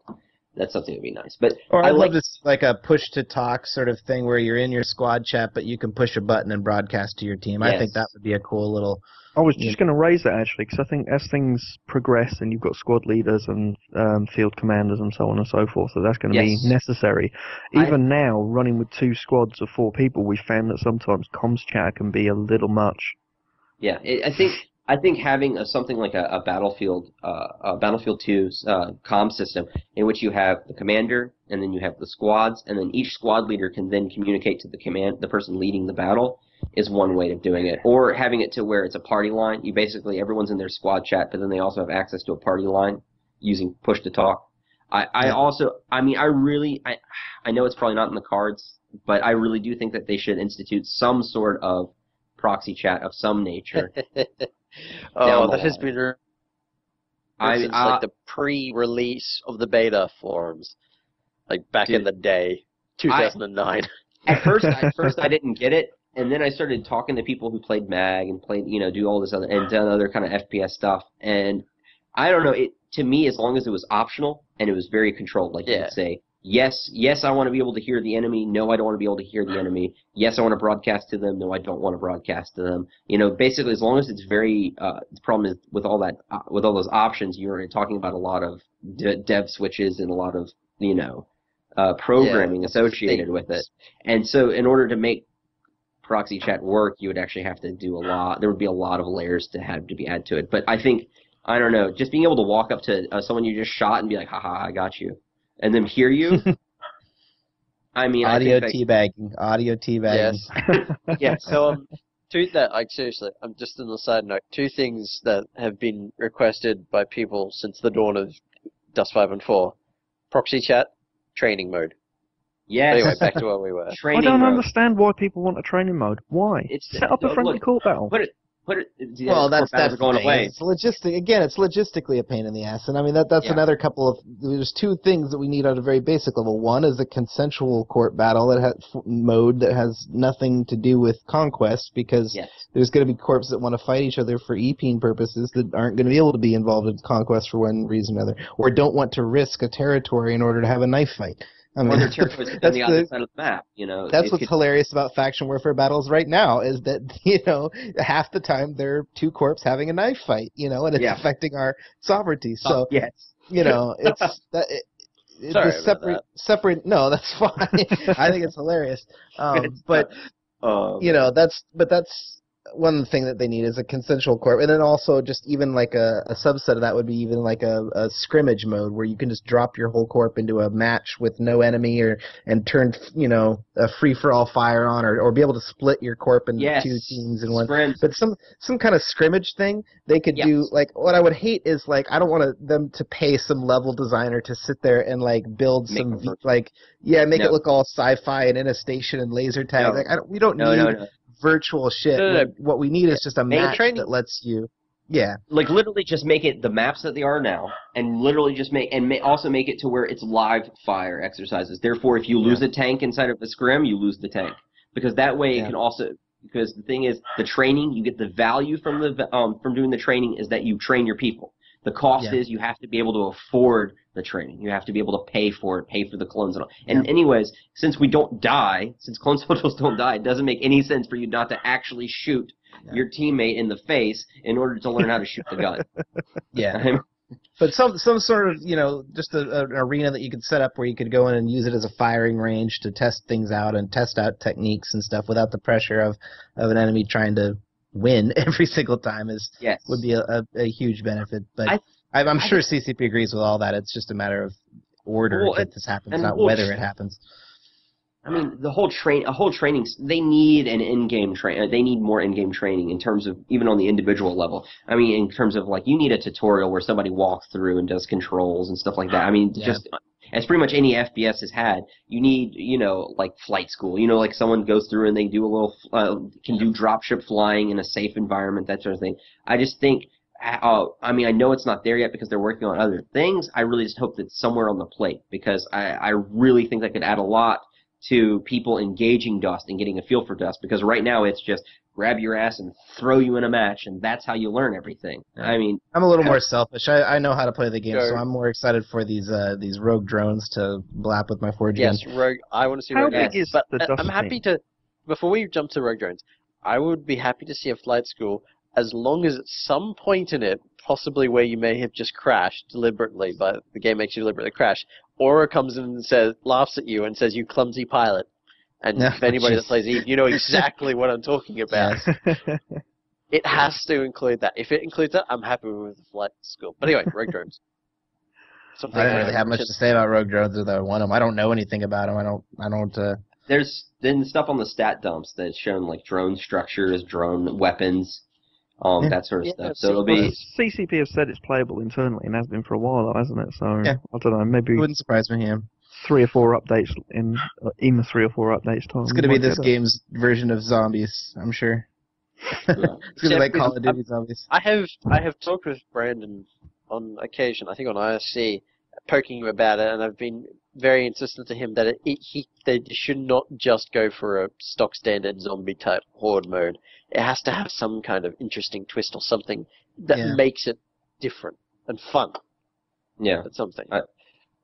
I wouldn't mind way down the road after they get the other PvE stuff, like if they start adding PvE expansions, having a Sancha expansion, because I think it'd just be hilarious. Yes, that would be good. We must take on the toasters. Yeah, I mean, come on. They're not zombies, they're toasters. How big is the Dust team? What? But yes. How big's the team working on Dust? Oh, I don't know the exact number of people off the top of my head. Educated guess.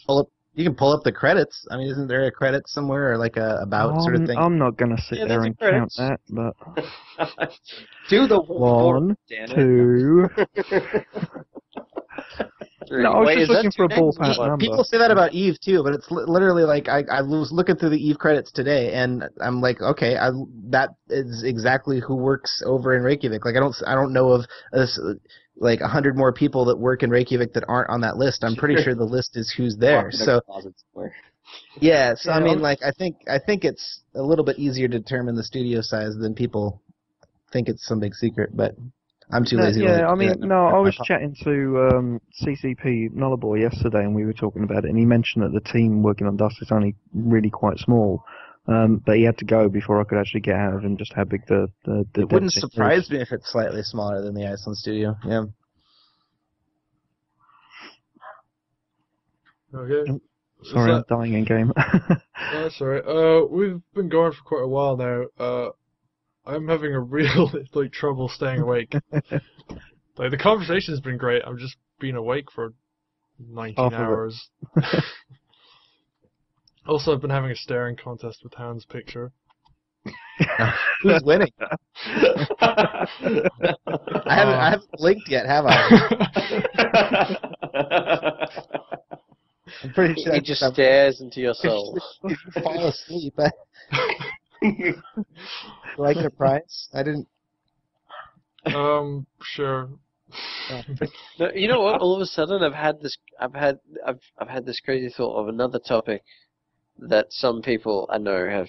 I mean, not recently, but a little bit further into the past. I know there's a number of people who want to actually take their helmets off. Yeah. Oh yeah. It I just never want to is. switch helmet. I like look like a logistics dude, and I always roll as a heavy. So. Yeah. That was in the Merc trailer as well. It was. We actually have faces now. Apparently, we've Yes, upgraded we have. our phones being amorphous blobs. So Although I find it funny in some of the articles they've written for the Uprising events, there was one particular incident where they said they were very insistent on keeping their armor on, especially their helmet. Oh, they didn't want to take it off then. No. Apparently the Brannigan Order is a little bit camera shy. What do you expect? It's Marians. I can hear a dog. yes, that would be my dog in the background. Okay, well, we're at the end here. Any last thoughts from anyone before we wrap things up? No. Other than Kane must be pretty smug about actually getting written in with the whole tournament. Which I He's think was always kind of smug. Oh, that was awesome. I'm glad that CCP thought it was the event was big enough to warrant being written into lore, and I had fun with it. I've been on the summit actually recently, going back and forth between people thinking that I'm a horrible, horrible person for bombarding planets for fun. Burn planets for fun. It was a business opportunity. What can I say? People. When is Kane and Imperfects not smug, though? Come on. They're always smug. Okay, he was super smug. super smug. Yes, I went to my New level of smugness not yet achieved by mere mortals. The only other thing that I want to mention is keep an eye on the forums. There's going to be an interesting thread going up later, which some people might be interested in, but I'm going to leave it at that for now. Should I bring a bowl of popcorn? Oh, I would. You drop another drama bomb. When should you not bring a bowl of popcorn to one of my threads? I always bring a bowl of popcorn. What am I talking about? Yeah, I think that's it from me. No, I don't think I've got anything else to say other than hopefully for those who are wondering when the next Cast 5 and 4 is, because that's what everybody asks me. Yes. It will hopefully be soon, as long as we can work out some timings with guests on it. And I keep asking to come on and you keep ignoring me. That's rude. yeah, I wonder why.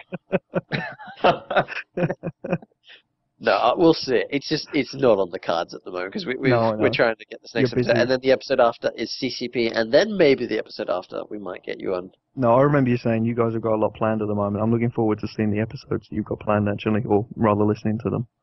Yes, because hopefully the next episode will have Kane and Rookdoc, who you may or may not know from Dust 5 and 4 Stats, a website Yes. that exists. And then after that, we're hoping to speak to CCP Wolfman and CCP Nothing at the same time. That'll And be that should be loads of fun.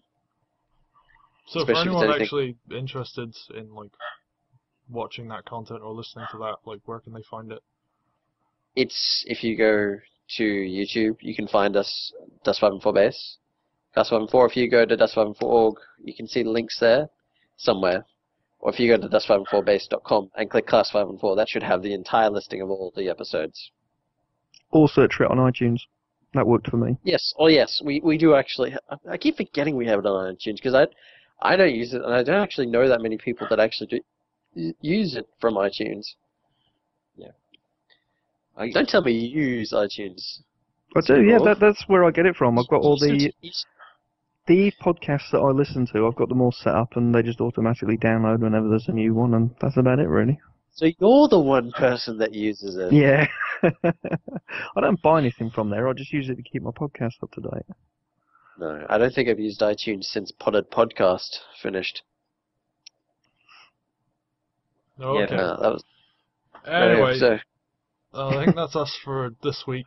Quick Gloves had to disappear because there was a war going on and his mic broke, so he had to go fight that.